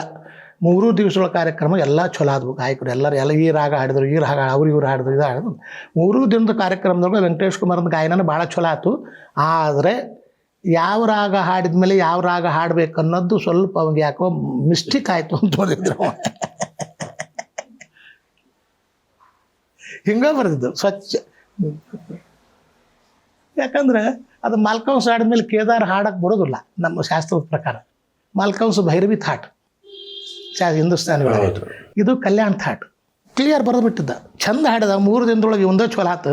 ಆದ್ರೆ ರಾಗದೊಳಗೆ ಶಾಸ್ತ್ರದ ಪ್ರಕಾರ ಸ್ವಲ್ಪ ಇನ್ನೂ ಅವಾಗ ತಿಳುವಳಿಕೆ ಕಡಿಮೆ. ಹಿಂಗೆ ಬರೆದಿದ್ದು ಬರೋಬ್ಬರು. ಆಮೇಲೆ ಅವಾಗ ಕುಲಕರ್ಣಿ ಅಂತಿದ್ರು ಸೆಕ್ರೆಟ್ರಿ, ಬಂದವ ನಾನು ಅಲ್ಲಿ ಗದಿನಾಗಿದ್ದವ. ನಾನು ಕೊಡ್ಬ ವೆಂಕಟೇಶ್ ಕುಮಾರ್ ಹಿಂಗೆ ಬರ್ದನವ, ಏನಿದು ತಪ್ಪಾಯ್ತೋ ಸರಿ, ಅವ್ರಿಗೆ ಗೊತ್ತಿಲ್ಲ ಪಾಪ, ಸಂಗೀತ ಪ್ರೇಮ. ನಾ ಹೇಳಿದೆ ನನಗೇನು ಗೊತ್ತು, ನನಗೆ ಗೊತ್ತಿದ್ದು ನಾ ಹೇಳಕ್ಕೆ ಆಡಲಿ, ನಾನೇನನ್ನವ ತಪ್ಪು ಸುಮ್ಮನೆ ಬರ್ದಾನ ಅಲ್ರವ, ಹೊಟ್ಟೆ ಕಿಚ್ಚಲು ಬರ್ದಾನವ. ನಾನು ಹಾಡಿದ್ದ ಬರೋಬರಿ, ನಾ ಹಾಡಿದ್ದ ಬರೋಬರಿ, ಅವನು ಸುಮ್ಮನೆ ಬರೋದ ನನ್ನ ಮೇಲೆ ಹೊಟ್ಟೆ ಕಿಚ್ಚಿಲ್ಲ ಅಂತ ತಿಳುವಳಿಕಿಲ್ಲಲ್ಲ. ಅವಾಗ ಏನಾಯ್ತು ಇಲ್ಲ, ಅವಾಗೇನಂದ ಬೇಡ ನಿಮ್ಮ ಗುರುಗಳ ಕಡೆ ಹೋಗೋಣ, ಗುರುಗಳ ಕಡೆ ಹೋಗಿ ಕೇಳೋಣ, ಆ ಗುರುಗಳು ಏನಂತಾರೆ ಅದ್ರ ಮೇಲೆ ನಿರ್ಣಯ ತೊಗೊಳ್ಳೋಣ ಅಂತ. ಆಯ್ತು ಅಂತೇಳಿ ಗುರುಗಳ ಹತ್ರ ಕರ್ಕೊಂಡ್ಬಂದು ನಮ್ಮ ಗುರುಗಳು ಬಾವಿ ಕಟ್ಟಿ ಮೇಲೆ ಕೂತಿದ್ರು, ಹಲ್ಕಡ್ಡಿ ಅಂತ ಮಾಡ್ತಿದ್ರು ಅವರು. ಅವಾಗ ಮತ್ತು ಬಂದು ಒಳಗೆ ಬಂದರು, ನಮಸ್ಕಾರ ಮಾಡಿ. ನಾ ಹೇಳಿದೆ ಹಿಂಗೆ ಇವ್ರು ಕುಲಕರ್ಣಿ ಅಂತ ಹೇಳಿ ಆರ್ಟ್ ಸರ್ಕಲ್ ಸೆಕ್ರೆಟ್ರಿ ಇದ್ದಾರೆ, ಹಿಂಗೆ ಹೋಗಿದ್ದೆ ನಾನು ಕಾರ್ಯಕ್ರಮಕ್ಕೆ, ಎಲ್ಲ ಹಿಂಗಾಯ್ತು, ಹಿಂಗೆ ಬರ್ದಾರ ಅಂತ ಹೇಳಿದ್ ನಾನು. ಎಲ್ಲಿ ಓದಂತ ಅವ್ರಿಗೆ ಮರಾಠಿ ತಿಳಿತಿದ್ದು ಗುರುಗಳಿಗೆ, ಮರಾಠಿ ಮಾತಾಡ್ತಿದ್ರು ನಮ್ಮ ಗುರುಗಳು. ಸುಮಾರು ಭಾಷೆ ಸಂಸ್ಕೃತ, ಹಿಂದಿ ಅಂತೂ ಸಹಿ ಸಂಸ್ಕೃತ, ಆಮೇಲೆ ಮರಾಠಿ ಚಂದ ಮಾತಾಡ್ತಿದ್ರು, ಚಂದ ಅಗದಿ ಮಾತು. ಆ ಮರಾಠಿ ಸಕಾಳಿ ಪೇಪರ್ ಓದಿದ್ರು ಅಲ್ಲಿ ಅವ್ರುಗಳ ಕಡೆ. ಓದಿದ ಕೂಡಲೇ ಅವರು ಅವ ಬರೋಬ್ಬರಿ ಬರ್ದಾನ ಅಂದರು. ಅವ ಬರೋಬ್ಬರಿ ಬರ್ದಾನ, ನೀವು ಬರೋದಿಲ್ಲ, ನಮ್ಮ ಕಡೆ ಪಾಠ ಹೇಳಿಸ್ಕೊಳ್ಳೋದಿಲ್ಲ, ಯಾವ ರಾಗ ಆದಮೇಲೆ ಯಾವ ರಾಗ ಹಾಡ್ಬೇಕಂತ ಕೇಳೋದಿಲ್ಲ, ನೀವು ದೊಡ್ಡ ಗವಾಯಿಗಳಾಗಿಬಿಟ್ಟಿರಪ್ಪ ಅಂದರು. ಹಿಂಗಂದ್ರು. ಅದು ಒಂದು ನೆನಪಿಡ್ತಕ್ಕಂಥದ್ದು. ಹೌದು, ಅದು ಕೆಲವು ಸರಿ ಆಗುತ್ತೆ. ತುಂಬ ಪಕ್ಕದಲ್ಲಿರೋ ರಾಗ ಹಾಡಿದ್ರೆ ಅದು ಅದನ್ನೇ ದೃಢೀಕರಿಸಿ ಹಾಡೋವಂಥದ್ದಿದ್ರೆ ಸರಿ, ಆದರೆ ಅಷ್ಟು ಮೆಚುರಿಟಿ ಇಲ್ಲ ಅಂದಾಗ ತ್ರಾಸಾಗಿ. ಇವತ್ತಿನವರೆಗೂ ನನಗೆ ನನ್ನದ ಹೇಳ್ತೀನಿ, ಒಂದು 3 ಮಂದಿ ನಾ ಗಾಯನ ಕಾರ್ಯಕ್ರಮ ಇದ್ದಾಗ ಇಷ್ಟು ತ್ರಾಸ. ಯಾಕಂದರೆ ನನಗೆ ಮೂಡು ಚಂದ, ಒಂದು ಶುದ್ಧ ಕಲ್ಯಾಣ ಹಾಡ್ಬೇಕಂತ ಆಗೋದು, ಅವ ಹಾಡಿಬಿಟ್ಟಿರ್ತಾನೆ. ಇಲ್ಲಿ ಇಷ್ಟು ತ್ರಾಸ ಆಗ್ತದಲ್ಲ ಒಮ್ಮೊಮ್ಮೆ. ಅದು ಅವ ಗುರುನೇ ನೀನೇ ಪಾರು ಮಾಡಪ್ಪ. ಪಾಯೋಜಿ ಮೈನೆ ರಾಮ ರತನ ಧನ ಪಾಯೋ, ಪಾಯೋಜಿ ಮೈನೆ ರಾಮ ರತನ ಧನ ಪಾಯೋ, ಪಾಯೋಜಿ ಮೈನೆ. ಸಂಗೀತಗಾರರಿಗೆ ಸರ್ ಈಗೇನಾಗಿದೆ ಅಂದರೆ, ಕೆಲವರು ಶಾಸ್ತ್ರ ಅಭ್ಯಾಸ ಮಾಡ್ತಾರೆ, ಲಕ್ಷಣ. ಹೌದು ಹೌದು. ಶಾಸ್ತ್ರ ಅಭ್ಯಾಸ ಮಾಡಿದವರು ನಾನು ನೋಡಿರೋ ಪ್ರಕಾರ, ನೀವಿನ್ನೂ ಹೆಚ್ಚು ನೋಡಿರ್ತೀರ, ಅವರು ಬರೀ ಶಾಸ್ತ್ರಕ್ಕೆ ಅವ್ರದ್ದು ಪರಿಮಿತಿ ಇರ್ತದೆ, ಹಾಡೋದಿಲ್ಲ ಅಥವಾ ನುಡಿಸೋದಿಲ್ಲ. ಆದರೆ ಶಾಸ್ತ್ರ ಎಷ್ಟು ಪರಿಚಯ ಇದ್ದರೆ ಅವನಿಗೆ ಒಳ್ಳೆಯದು ಕಲಾವಿದನಿಗೆ ಅಂತ. ಸರ್, ನನಗೆ ತಿಳಿದ ಮಟ್ಟಿಗೆ ನಾನೇನು ಹಾಡ್ತೀನಿ ಅದನ್ನು ಹೆಂಗೆ ಆಡ್ಬೇಕು ಅನ್ನೋದು ಶಾಸ್ತ್ರ ಅವನಿಗೆ ಅಷ್ಟು ತಿಳಿದ್ರೆ ಸಾಕು. ಯಾಕಂದ್ರೆ ತಮಗೆಲ್ಲ ಗೊತ್ತದ, ನಾನೇನು ವಿಶೇಷ ಹೇಳೋದಿಲ್ಲ. ಇದು ಎರಡೂ ಅದಾವ ಇದ್ರಾಗ. ಇದು ಗಾಯಕಿ ಮತ್ತು ನಾಯಕಿ. ನಾಯಕಿನೇ ಬೇರೆ, ಗಾಯಕಿನೇ ಬೇರೆ. ಈಗ ಗಾಯಕಿ ಇದ್ದವಾಗ ನಾಯಕಿದ್ದು ಬಹಳ ಪೂರ್ಣ ಮಾಹಿತಿ ಆ ಕಡೆ ಹೋತಂದ್ರೆ ಇವನು ಗಾಯಕಿನೇ ಹೋಗಿಬಿಡ್ತದೆ. ಹೌದೌದು. ಈಗ ನಾಯಕಿದ್ದವ ಗಾಯಕ ಸಮರ್ಥನೆ ಅವನು ಅಭ್ಯಾಸ ಮಾಡಿದ್ರೆ ಇನ್ನೂ ನಾಯಕಿ ಒಳಗೆ ಹೋಗ್ಬೋದವ. ಆದ್ರೆ ಬರೀ ನಾಯಕಿ ಇದ್ದವ ಗಾಯಕಗೆ ಆಗ್ಲಿಕ್ಕೆ ಸಾಕಿನೇ ಇಲ್ಲ, ಅವ ಶಾಸ್ತ್ರದೊಳಗೆ ಇರ್ತಾನೆ. ಪುಸ್ತಕದಲ್ಲಿ ಕೊಟ್ಟಿರೋ ರೀತಿ ನಾವು ವೇದಿಕೆಯಲ್ಲಿ ಪ್ರದರ್ಶನ ಮಾಡೋದು ಬಹಳ ಕಷ್ಟ. ನಮ್ಮಲ್ಲೂ ಹಾಡುವಿನ ಗುಣದೋಷಗಳು ಅಂತ ಇದೆ. ಕತ್ತಿ ಎತ್ತಬಾರ್ದು, ಹೌದು. ನಮ್ಮ ಇದು ನರಗಳು ಕಾಣಬಾರ್ದು, ಹೌದು. ಅದೇನೇನೋ ಇದೆ. ಹೌದು. ನಾನು ಯಾವಾಗಲೂ ಒಂದು ಭೀಮಸೇನ್ ಜೋಶಿ ಅವ್ರ ಹಾಡು ನೋಡಿದಾಗ ಎಲ್ಲ ಮಾಡ್ತಾರೆ, ಆದರೆ ಅವ್ರ ವಾಯ್ಸ್ ಎಲ್ಲಿ ಯಾವಾಗ ಏನು ಮಾಡಿದ್ರು ಏನೂ ತೀರಾ ನೆಲಕ್ಕೂ ಬಗ್ತಾರೆ, ಆಕಾಶ ನೋಡ್ತಾರೆ, ಈ ಕಡೆ ನೋಡ್ತಾರೆ, ಈ ಕಡೆ ನೋಡ್ತಾರೆ, ಆದ್ರೂ ಧ್ವನಿ ಹಾಗೆ ಇರ್ತದೆ. ಅಲ್ಲಿ ಎಲ್ಲ ಹಿಂಗೆ ಬಂದ್ಬಿಡುತ್ತೆ. ಹಿಂಗೆ ಮಾಡಿದ್ರಂತ ಯಾರಿಗೂ ಅನಿಸೋದಿಲ್ಲ, ಅನಿಸೋದಿಲ್ಲ. ಅಂದರೆ ಪೂರ್ಣ ಪ್ರಮಾಣ ಸಂಗೀತದಲ್ಲಿ ಅದು ಮುಳುಗೋಗಿರುತ್ತೆ.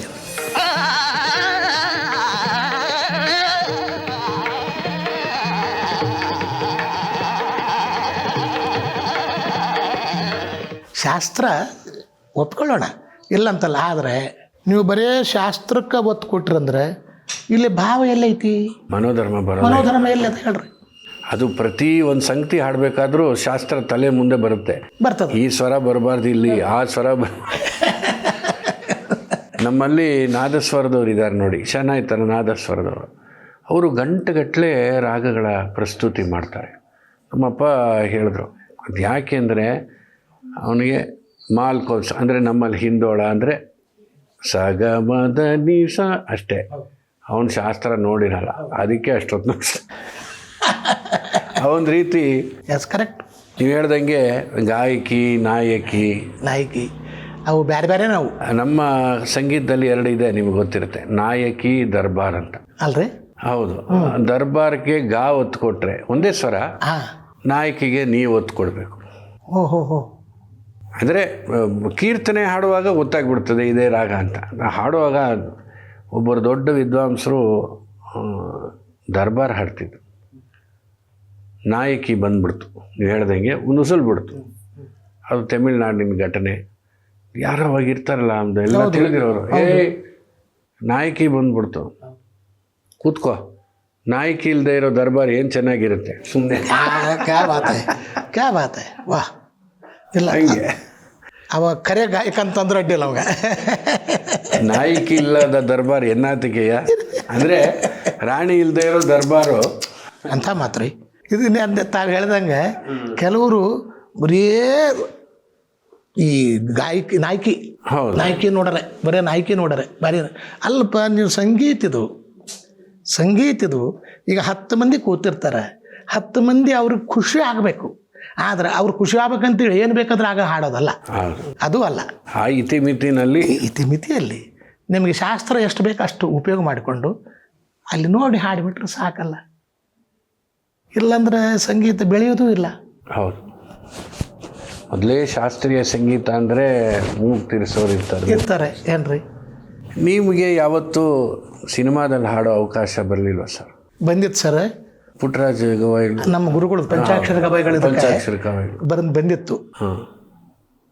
ನನಗೆ ಬೆಂಗಳೂರಿಗೆ ಹೋದೆ, ಕರ್ಕೊಂಡು ಹೋದರು. ನಮ್ಮೊಬ್ಬರು ಹಿರಿಯರಿದ್ದರು, ಬರ್ರಿ ಹೋಗೋಣ ಅಂಥೇಳಿ. ಒಂದು ಹಾಡಬೇಕು ಅಂತ. ನಾನು ಮತ್ತು ದೊಡ್ಡ ಗುರುಗಳದಲ್ಲ ಆಗಲಿ ಅಂಥೇಳಿ ಭಾಳ ನನಗೆ ಬೇಕಾಗಿದ್ದಿಲ್ಲ, ಆದರೂ ಇಚ್ಛೆ ಇದ್ದಿಲ್ಲ ನನಗೆ. ಆದರೂ ಗುರುಗಳದ್ದು ಅಂತಂದಾಗ ಹೋದೆ. ಹೋಗಿ ಹಿಂಗೆ ಒಂದು ಯಾವುದೋ ಹೋಟೆಲ್ದೊಳಗೆ ರೂಮ್ ಮಾಡಿದ್ರು, ಅದರಲ್ಲಿ ಹೋಗಿ ಕೂಡ್ತೀವಿ. ಅದನ್ನು ಅವ್ರು ಸಂಗೀತ ಕಂಪೋಸರ್ ಮಾಡಿದ್ರು ಬಂದಿದ್ದಿಲ್ಲ, ಬೇರೆದವ್ರು ಬಂದಿದ್ದರು. ಅವರು ತೋರಿಸಿದ್ರು ಅದನ್ನು, ಇದರ ಹಾಡ್ಬೇಕು ನೀವು ಅಂಥೇಳಿ. ಅದು ಏನದ ಬಂದಿಶ್ ಕರೆಕ್ಟು, ಆದರೆ ಮೂಲ ಬಂದಿಶ್ ಏನು ರಾಗ ಇತ್ತಲ್ಲ ಆ ರಾಗದೊಳಗೆ ಇರಲಿಲ್ಲ. ಅವರು ಸ್ವಂತ ಮಾಡಿದ್ರು ಕಂಪೋಸ್ ಆ ಬಂದಿಶ್ನ. ನಾ ಹೇಳಿದೆ, ನನಗೆ ಹಿಂಗೆ ಹಾಡೋದಿಲ್ಲ, ನಮ್ಮ ಗುರುಗಳು ನನಗೆ ಕಲಿಸಿದ್ರು ಆ ರಾಗ. ನಮ್ಮ ಗುರು ಜ್ಞಾನಯೋಗ ಪಂಚಾಕ್ಷರಗಳು ಪುಟ್ಟರಾಜಗಳು ಅಂತ ಗುರು ಅವ್ರಿಗೆ ಅವ್ರು ಕಲಿಸಿದ್ದು ನನಗೆ ಇವ್ರು ಕಲಿಸ್ಯಾರ. ಹಂಗಿದ್ರೆ ಮಾತ್ರ ನಾನು ಹಾಡ್ತೀನಿ, ಈ ಕಂಪೋಸ್ನ ಹಾಡೋದಿಲ್ಲ ಅಂತ ಹೇಳಿ ಬಂದೆ. ತಿಳಿದಿದ್ದೆ ಘಟನೆ, ಅದಕ್ಕೆ ಕೇಳಿದೆ. ಮತ್ತು ಸಿನಿಮಾ ಲಘು ಸಂಗೀತದ ಬಗ್ಗೆ ತಮ್ಮ ಅಭಿಪ್ರಾಯ? ಸಿನಿಮಾ ಸಂಗೀತ, ಲಘು ಸಂಗೀತ. ಸರ್, ಸಿನಿಮಾ ಸಂಗೀತ ಖರೆ ಹೇಳ್ಬೇಕಂದ್ರೆ ಬಹಳ ಚಲೋ ರೀ. ನನ್ನ ಪ್ರಾಮಾಣಿಕವಾಗಿ ಹೇಳ್ತೀನಿ. ನಾವು ಸಣ್ಣ ಹುಟ್ಟಿದ್ದಾಗ ಸಿನಿಮಾ ಸಂಗೀತ ಕೇಳ್ಕೊಂತ ಬಂದವ್ರು ನಾವು. ಘಂಟಸಾಲ, ಪಿ ಬಿ ಶ್ರೀನಿವಾಸ್ ಅವರಿಬ್ಬರು ಹಾಡಿಕೆ ಇವತ್ತಿನವರೆಗೂ ನಾನು ಭಾಳ ಪ್ರೀತಿಯಿಂದ ಕೇಳ್ತೀನಿ, ಭಾಳ ಆನಂದವಾಗಿ ಕೇಳ್ತೀನಿ. ಆಮೇಲೆ ಆ ಕಂಪೋಸರು, ಆಮೇಲೆ ಆ ಸಾಹಿತ್ಯ, ಅದಕ್ಕೆ ಅವ್ರ ಧ್ವನಿ. ರವಿವರ್ಮನ ಕುಂಚದ ಕಲೆ ಬಲೆ ಸಾಕಾರವೋ, నా హృదయంలో నిదురించే చెలి కలలలోనే కవ్వించే సఖి. ಏನು ಬೇಕು ಅದಕ್ಕಿಂತ ಹೆಚ್ಚು ಅಲ್ರಿ. ಪೂರ್ಣ ಮನುಷ್ಯ ಇಡೀ ದಿನ ಅದೇ ಅವನಿಗೆ ತಲೆಗಿರ್ತದ್ರಿ. ಆ ಹಾಡುಗಳು ಕೇಳಿಬಿಟ್ರೆ ಇಡೀ ದಿನ ಹೆಚ್ಚು ಶಾಸ್ತ್ರೀಯ ಸಂಗೀತದ ನೆಲೆಗಟ್ಟಿನಲ್ಲೇ ಇರ್ತದೆ. ಹಿಂದಿ ಇರ್ಬೋದು, ತಮಿಳು, ತೆಲುಗು ಎಲ್ಲ ನಾವೆಲ್ಲ ಸಿನಿಮಾ ಸಂಗೀತ ಕೇಳ್ಕೊಂಡು ಬಂದವರು. ಆಮೇಲೆ ಭಕ್ತಿ ಸಂಗೀತ ಅದು ಹಾಗೆ ತಾವು ಹೇಳಿದಂಗೆ ಸುಗಮ ಸಂಗೀತ, ಭಕ್ತಿ ಸಂಗೀತ ಅದರದ್ದೇ ಆದಂಥದ್ದು, ಅದಕ್ಕೆ ಒಂದು ಅದು ಶಾಸ್ತ್ರದ ಭಾವನೆ ಅದ ಏನ್ರಿ.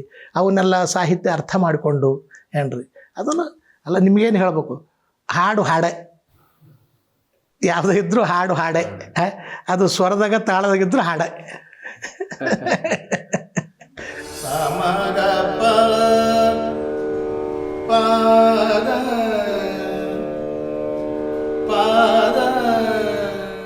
ನೀವು ಶಾಸ್ತ್ರೀಯ ಸಂಗೀತ ಜೊತೆಗೆ ದಾಸರ ಪದಗಳು ತುಂಬ ಹಾಡ್ತೀರಿ. ಹೇಗೆ ನಿಮಗೆ ಅದು ಇನ್ಫ್ಲೂಯೆನ್ಸ್ ಆಯಿತು? ವಚನ, ದಾಸರ ಪದ. ಹೌದು, ನಾನು ಹೆಚ್ಚಾಗಿ ಅಭಂಗ ಎಲ್ಲ ಕೇಳಿಲ್ಲ ನಿಮ್ಮ.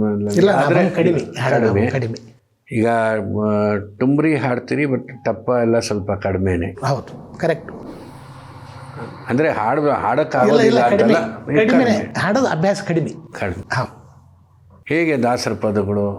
ಇಲ್ಲ ಸರ್, ನಮ್ಮಲ್ಲಿ ಏನದ ಆಶ್ರಮದೊಳಗೆ ನಾವೇನು ಪ್ರಾರಂಭ ಕಲೀಲಿಕ್ಕೆ ಬರ್ತೀವಲ್ಲ, ಆ ವೇಳೆದೊಳಗೆ ಸರಳಿ, ಜಂಟಿ, ಅಲಂಕಾರ, ಆಮೇಲೆ ಸ್ವರಗೀತ, ಲಕ್ಷಣಗೀತ, ಆನಂತರ ಚೋಟ ಕ್ಯಾಲಿಗೆ ಹೋಗೋದು ಪೂರ್ವದೊಳಗನೆ ವಚನಗಳು, ದಾಸರ ಪದಗಳು ಕಲಿಸ್ತಾರೆ.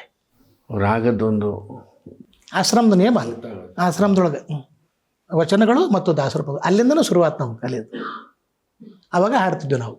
ಆವಾಗ ನಾನು ಪುರಂದರದಾಸರದ ಕಾಂಪಿಟೇಷನ್ ಇತ್ತಿಲ್ಲ ಹುಬ್ಬಳ್ಳಿಯೊಳಗೆ, ನ್ಯಾಷನಲ್, ಇಡೀ ಕರ್ನಾಟಕ ರಾಜ್ಯದ್ದು 16ನೇ ವಯಸ್ಸಿನ ಹುಡುಗರಿಗೆ ಆ ದಾಸರ ಹಾಡುಗಳ ಸ್ಪರ್ಧೆ. ಅವಾಗ ಅಲ್ಲಿ ದಾಸರ ಹಾಡು ಹಾಡಿ ಫಸ್ಟ್ ಬಂದಿತ್ತು ನನಗೆ ಇಲ್ಲಿ ಹುಬ್ಬಳ್ಳಿಯಾಗ. ಮಾಧವನೇ ಮೂರುತಿಯನೇ ನಿಲ್ಲಿಸೋ, ಮಾಧವನಿನ್ನ ಎಳೆ ತುಳಸಿಯ ವನಮಾಲೆಯು ಕೊರಳೋಳು, ಎಳೆ ತುಳಸಿಯ ವನಮಾಲೆಯು ಕೊರಳೋಳು, ಹೊಳೆವ ಪಿತಾಂಬರದಿಂದಲೂ. ತುಂಬ ಅದರಲ್ಲೂ ನಿಮ್ಮ ಒಂದು ಬಾರಿ ತೊರೆದು ಜೀವಿಸಬಹುದೇ, ಅದನ್ನು ಕೇಳ್ದಿರೋಕ್ಕೆ ಆಗೋದೇ ಇಲ್ಲ. ತೊರೆದು ಜೀವಿಸಬಹುದೇ ನಿಮ್ಮ ಥರ ನಾನು ಸುಮಾರು ಜನ ಹಾಡ್ತಾರೆ ಸರ್, ಚೆನ್ನಾಗೂ ಹಾಡ್ತಾರೆ. ಅದು ಹೇಗೆ ನಿಮಗೆ ಅಷ್ಟು? ಬಹುಶಃ ಐ ಥಿಂಕ್ ನೀವೊಂದು ಕ್ಯಾಸೆಟ್ಗೆ ನಾನು ಯಾವಾಗ ನುಡಿಸಿದ್ದು, ಯಾವಾಗ ಹಾಡಿದ್ರೇನೋ. ಹೌದು, ಕನಕಾಪುರ ಅವರೇ ಇದ್ದರು, ಅವ್ರದ್ದೇ ಅರವಿಂದ್ ಸ್ಟುಡಿಯೋಲಿ ಹಾಡಿದ್ರಿ. ಹೌದು, ಒಂದೆರಡು ಲೈನ್ ಸರ್. ತೊರೆದು ಜೀವಿಸಬಹುದೇ ಹರಿ ನಿನ್ನ ಚರಣಗಳ, ತೊರೆದು ಜೀವಿಸಬಹುದೇ ಹರಿ ನಿನ್ನ ಚರಣಗಳ, ಬರಿದೆ ಮಾತೆ ಕಿನ್ನು ಅರಿತು ಪೇಳುವೆನಯ್ಯ, ತೊರೆದು ಜೀವಿಸಬಹುದೇ ಹರಿ ನಿನ್ನ ಚರಣಗಳ. ತಾಯಿ ತಂದೆಯ ಬಿಟ್ಟು ತಪವ ಮಾಡಲು ಬಹುದು, ದಾಯಾದಿ ಬಂಧುಗಳ ಬಿಡಲು ಬಹುದು, ದಾಯಾದಿ ಬಂಧುಗಳ ಬಿಡಲು ಬಹುದು. ರಾಜತ ಮುನಿದರೆ ರಾಜವನೇ ಬಿಡಬಹುದು, ಕಾಯಜಾಪಿತ ನಿನ್ನ ಅಡಿಯ ಬಿಡಲಾಗದು, ಬಿಡಲಾಗದು, ಬಿಡಲಾಗದು. ತೊರೆದು ಜೀವಿಸಬಹುದೇ ಹರಿ ನಿನ್ನ ಚರಣಗಳ.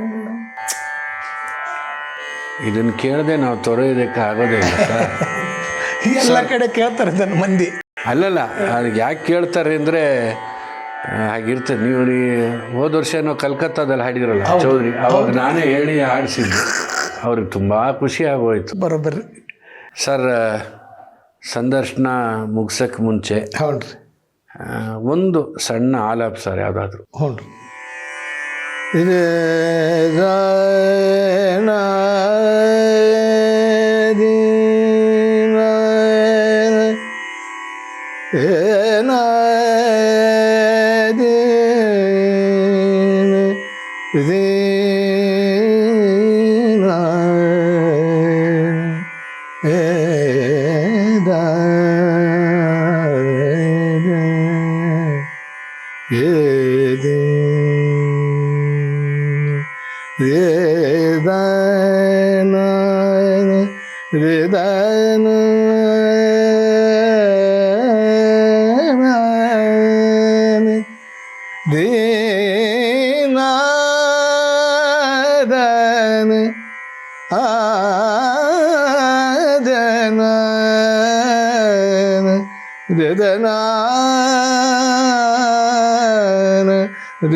ಇದು ಈಗಿನ ಯುವ ಕಲಾವಿದರಿಗೆ ಏನೋ ಒಂದು ಸಂದೇಶ ಅಥವಾ ಉಪದೇಶ? ಇನ್ನು ಸಂದೇಶ ಕೊಡೋಷ್ಟು ದೊಡ್ಡವನೇನಲ್ಲ ನಾನು. ಆದರೆ ಈ ಸಂಗೀತ ಕಲಿಬೇಕನ್ನೋ ವಿದ್ಯಾರ್ಥಿಗಳು ಪ್ರಚಾರದ ಬೆನ್ನು ಬೀಳಬಾರ್ದು. ಏನ್ರಿ, ಪ್ರಚಾರದ ಬೆನ್ನು ಬಿತ್ತಂದ್ರೆ ಅವರಿಗೆ ಅಭ್ಯಾಸದ ಕಡೆ ಗಮನ ಹೋಗಿಬಿಡ್ತದೆ. ಸುಮ್ಮನೆ ಗುರುಗಳು ಹೇಳಿದ್ದನ್ನು ಚೆಂದಾಗಿ ಸ್ವರಸಿದ್ಧಿ ಮಾಡಿಕೊಳ್ಳೋಕ್ಕೆ ಅವರು ಪ್ರಯತ್ನ ಪಟ್ಟರಂದ್ರೆ ಆ ಪ್ರಸಿದ್ಧಿ ತಾನೇ ಆಗ್ತದೆ ಅಂತ ನಾನು ಹೇಳ್ತೀನಿ. ನೀವು ಈಗ ಪಾಠ ಮಾಡ್ತಿರ್ತೀರಿ. ಹ್ಞೂ ರೀ. ಕಡಿಮೆ ನಿಮ್ಮ ಶಿಷ್ಯರ ಪೈಕಿ ಕಡಿಮೆ? ಭಾಳ ಕಡಿಮೆ. ಏನು ಕಾಲೇಜಿನೊಳಗೆ ಏನು ಕಲಿಸಿದ್ನಲ್ಲ ಸಾಕಾಯ್ತು, ದೊಣಕೊಂಡ್ಬಿಟ್ಟೆ ಖರೆ ಹೇಳ್ಬೇಕಂದ್ರೆ. ಈಗ ಯಾರನ್ನೂ ಇಟ್ಕೊಂಡಿಲ್ಲ. ಸಾಕಷ್ಟು ಪ್ರಶಸ್ತಿಗಳು ನಿಮ್ಮನ್ನು ಅರಸಿಕೊಂಡು ಬಂದಿದೆ ಸರ್. ಇನ್ನೂ ಬರಬೇಕಾದಿದ್ದೆ. ನಿಮಗೆಷ್ಟು ತೃಪ್ತಿ ಇದೆ ಅದೆಲ್ಲ ತಗೊಂಡಿರೋದು? ಹಾಗೇನೆ ಇನ್ನೊಂದು ಪ್ರಶ್ನೆ, ಒಂದು ಹವಾಲೆ ಕೇಳಬೇಕಾಯಿತು. ಎಲ್ಲ ಕಡೆ ಹಾಡಿದ್ದೀರಿ ನೀವು, ಇಲ್ಲೊಂದು ಕಡೆ ನಾನು ಏನಾದರೂ ಹಾಡಬೇಕಪ್ಪ ಅನ್ನೋದೇನಾದರೂ ಇದೆಯಾ ಅಂತ? ಪ್ರಶಸ್ತಿಗಳ ಬಗ್ಗೆ ಸರ ನಾನು ಖರೆ ಹೇಳ್ತೇನೆ.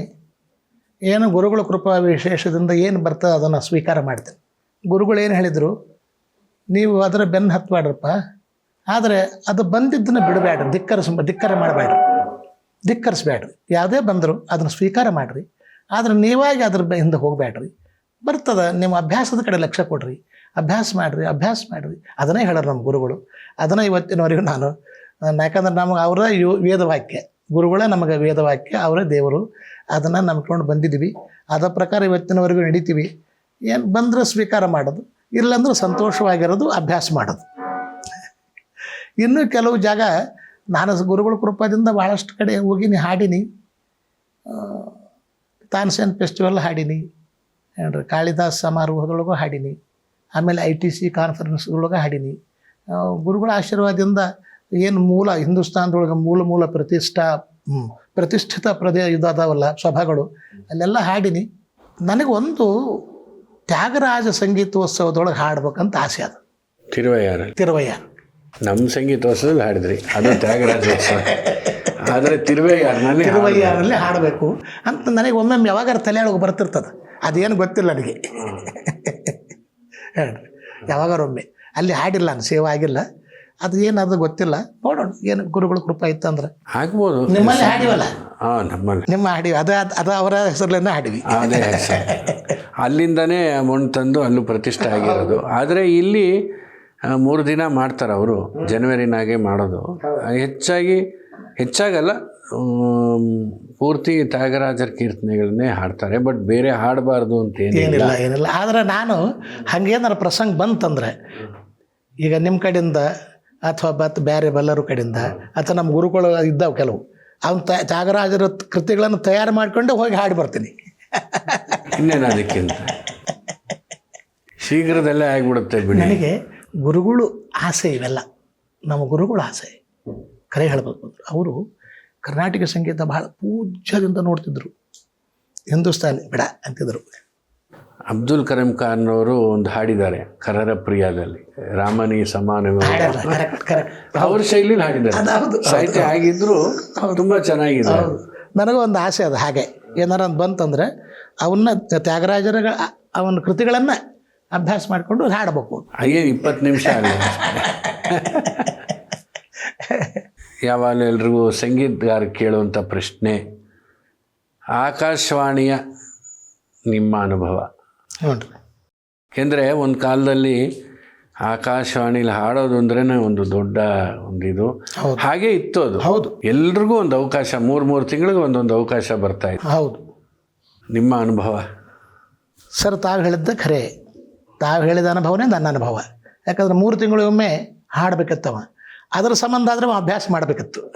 ಗವಾಯಾದವ ಸಂಗೀತಗಾರ 3 ತಿಂಗಳು ಕಾರ್ಯಕ್ರಮ ಕಾಂಟ್ರಾಕ್ಟ್ ಬರ್ತದೆ ಅಂದ್ಕೊಳ್ಳಿ ತಯಾರಿ ಮಾಡ್ಕೋಬೇಕಿಲ್ಲಿ. ಇಲ್ಲ ಅಂದರೆ ಅಲ್ಲಿ ಕೇಳೋರಿಗೆ ಆಗಲೇ ಹೇಳ್ತಿದ್ರು, ಅವ್ರು ಲೆಟ್ರ್ ಹೋಗ್ತಿದ್ದು. ಅವರು ಕಾರ್ಯಕ್ರಮ ಪ್ರೋಗ್ರಾಮ್ ಎಕ್ಸಿಕ್ಯೂಟಿವ್ ಸ್ವತಃ ಸಂಗೀತದವ್ರು ಇರ್ತಿದ್ರು. ಕರೆದು ಹೇಳ್ತಿದ್ರು, ವೆಂಕಟೇಶ್ ಕುಮಾರ್ ಈ ರಾಗ ಹಿಂಗಲ್ಲ ಹಾಡೋದು, ಬರೀ ಇಲ್ಲಿ ಎಷ್ಟು ಜನ ಬರ್ದಾರ ನೋಡ್ರಿ ಕೇಳ್ರಿ ಅಂತಿದ್ರು. ಎಷ್ಟು ನೋಡ್ರಿ, ಅದು ಹೌದಲ್ಲ ನೋಡ್ರಿ, ಹೋಗಿ ನಿಮ್ಮ ಗುರುಗಳಿಗೆ ಹೇಳ್ರಿ, ಹೌದಂದ್ರೆ ಹೌದನ್ರಿ, ಇಲ್ಲಾಂದ್ರೆ ಇಲ್ಲ. ಹಿಂಗೆ ಡೈರೆಕ್ಟ್ ಅಲ್ಲಿ ಬಹಳ ಕಲಾವಿದರು ತಯಾರಾದರು. ಆಮೇಲೆ ಸಂಗೀತ ನಮ್ಮ ಕರೆ ಹೇಳ್ಬೇಕಂದ್ರೆ ಇಡೀ ಭಾರತದೊಳಗೆ ಆಕಾಶವಾಣಿಯಿಂದನೇ ಸಂಗೀತ ಬೆಳೆದಿದ್ದು. ಕೇಳುಗರ ಕಿವಿಗೆ ಮುಟ್ಟಿಸಿದ್ದಂದ್ರೆ ಆಕಾಶವಾಣಿ ಹಿಂದೂಸ್ತಾನದೊಳಗೆ. ಈಗ ತಾವು ನೋಡ್ತೀರಿ, ಇವತ್ತಿನವರೆಗೂ 100 ಚಾನಲ್ಗಳದಾವು. ಎಷ್ಟು ಚಾನಲ್ದೊಳಗೆ ಸಂಗೀತ ಪ್ರಸಾರದ ಹೇಳು, ಶಾಸ್ತ್ರೀಯ ಸಂಗೀತ ಎಷ್ಟು ಚಾನಲ್ಗಳು ಅಲ್ರಿ? ಒಂದು ಕನಿಷ್ಠ ಒಂದು ಅರ್ಧ ಗಂಟೆ ಯಾರ ಪ್ರಸಾರ ಮಾಡಿ ಇಲ್ಲ. ನಾನು ಭಾಳ ಪ್ರಯತ್ನ ಪಟ್ಟೆ ಕೆಲವು ಚಾನಲ್ಗೆ. ನೋಡ್ರಿ, ಕೇಳದೇ ಇರೋ ಟೈಮಲ್ಲಾದರೂ ಹಾಕಿ. ಸಂಜೆ ಬೆಳಿಗ್ಗೆ ಕೇಳ್ತಾರೆ ಅಂದರೆ ಮಧ್ಯಾಹ್ನ 3 ಗಂಟೆ ಹಾಕ್ರಿ. ಸಿನಿಮಾ ಸಂಬಂಧಪಟ್ಟಿದ್ದು ಏನಾದರೂ ಹೇಳಿ ಇಂತಾರೆ ಹೊರತು ಇಲ್ಲ. ಅಂದರೆ ಈ ಪೂರ್ತಿ ಸಂಪ್ರದಾಯಬದ್ಧವಾದ ಶಾಸ್ತ್ರೀಯ ಸಂಗೀತಕ್ಕೆ ಸ್ವಲ್ಪ ಕಡಿಮೆ. ಅದು ನಿಮ್ಗೆ ಇದು ಇತ್ತಲ್ಲ, ಒಂದು ಮೊನ್ನೆ ಶುರು ಮಾಡಿದ್ರು, ಈಗ ಒಂದು 4-7-8 ವರ್ಷದ ಹಿಂದೆ ಇನ್ಸಿಂಗ್ ಪ್ರಾರಂಭ ಮಾಡಿದ್ರು. ಪಾಪ ನಡೀಲೇ ಇಲ್ಲ ಅದು. ಎಲ್ಲ ಬರೀ ಶಾಸ್ತ್ರೀಯ ಸಂಗೀತವೇ, ಪೂರ ಕರ್ನಾಟಕ ಹಿಂದೂಸ್ತಾನಿ ಎರಡೂ ಇತ್ತು. ಸುಮಾರು 1 ವರ್ಷ 2 ವರ್ಷ ಆಯಿತು. ಆಮೇಲೆ 3ನೇ ವರ್ಷ ಬಂದಾಯ್ತು. ಪ್ರಾಯೋಜಕರು ಬರೋಲ್ಲ. ಇಲ್ಲ, ಬರೋಲ್ಲ. ಇಲ್ಲಿ ಬೇಡ, ಅದು ಬೇಡ. ನಮಗೀಗ ಚಂದನ ಇದೆ. ದಿನನಿತ್ಯ 1-2 ಹೊತ್ತು, ಅರ್ಧ ತಾಸು, ಬೆಳಿಗ್ಗೆ ಒಮ್ಮೆ, ರಾತ್ರಿ ಒಮ್ಮೆ. ರಾತ್ರಿ 10 ಗಂಟೆಗೆ ಹಾಕ್ರಲ್ಲ, 10ವರೆಗೆ ಹಾಕ್ರಿ. ಒಂದು ದಿವಸ ನೀವು ಶಿವಾನುಭವ ಇಡ್ರಿ, ಒಂದು ದಿವಸ ಪ್ರವಚನ ಹಿಡ್ರಿ, ಒಂದು ದಿವಸ ಬೇಕು, ಒಂದಿನ ಶಾಸ್ತ್ರೀಯ ಇಲ್ಲ. ಎಲ್ಲಾನು ಈಗ ದೂರದರ್ಶನದಲ್ಲೂ ಕಡಿಮೆ ಆಗಿದೆ. ಇಲ್ಲ, ಭಾಳ ಕಡಿಮೆ ಆಗಿದೆ ಸರ್. ಮೊದಲಿಗೂ ಈಗೂ ಅದು ಎಲ್ಲಿದೆ ಅನ್ನೋದೇ ಒಂದು ಆ ರೀತಿ ಆಗಿಬಿಟ್ಟದು. ಸರ್, ಮತ್ತೊಮ್ಮೆ ಇವತ್ತು ಇಷ್ಟೊತ್ತು ನಮ್ಮ ಹೊಸ ದಿಗಂತ ಡಿಜಿಟಲ್ ಚಾನಲ್ಗೆ ಮತ್ತು ನಮ್ಮ ಆನೂರ್ ಅನ್ನಕೃಷ್ಣ ಶರ್ಮಾ ಫೌಂಡೇಶನ್ಗೆ ಈ ಸಂದರ್ಶನಕ್ಕೆ ನೀವು ಅವಕಾಶ ಮಾಡಿಕೊಟ್ರಿ. ನಿಮ್ಮ ಇಡೀ ಇಲ್ಲಿವರೆಗಿನ ಸಾಧನೆಗಳು, ವೇದನೆಗಳು, ಸಂಗೀತಗಾರನಿಗೆ ಅದೆರಡು ಜೊತೆ ಬರಬೇಕು, ಶ್ರುತಿ ಲಯ ಇದ್ದಂಗೆ ಎಂಥ ಮಾತು ಎಲ್ಲ ಹೇಳಿದಿರಿ. ಇದರಿಂದ ಭಾಳ ವಿದ್ಯಾರ್ಥಿಗಳಿಗೆ ಒಂದು ಸ್ಫೂರ್ತಿ ಸಿಗುವಂಥ ವಿಷಯಗಳು ಸಾಕಷ್ಟು ಹೇಳಿದಿರಿ.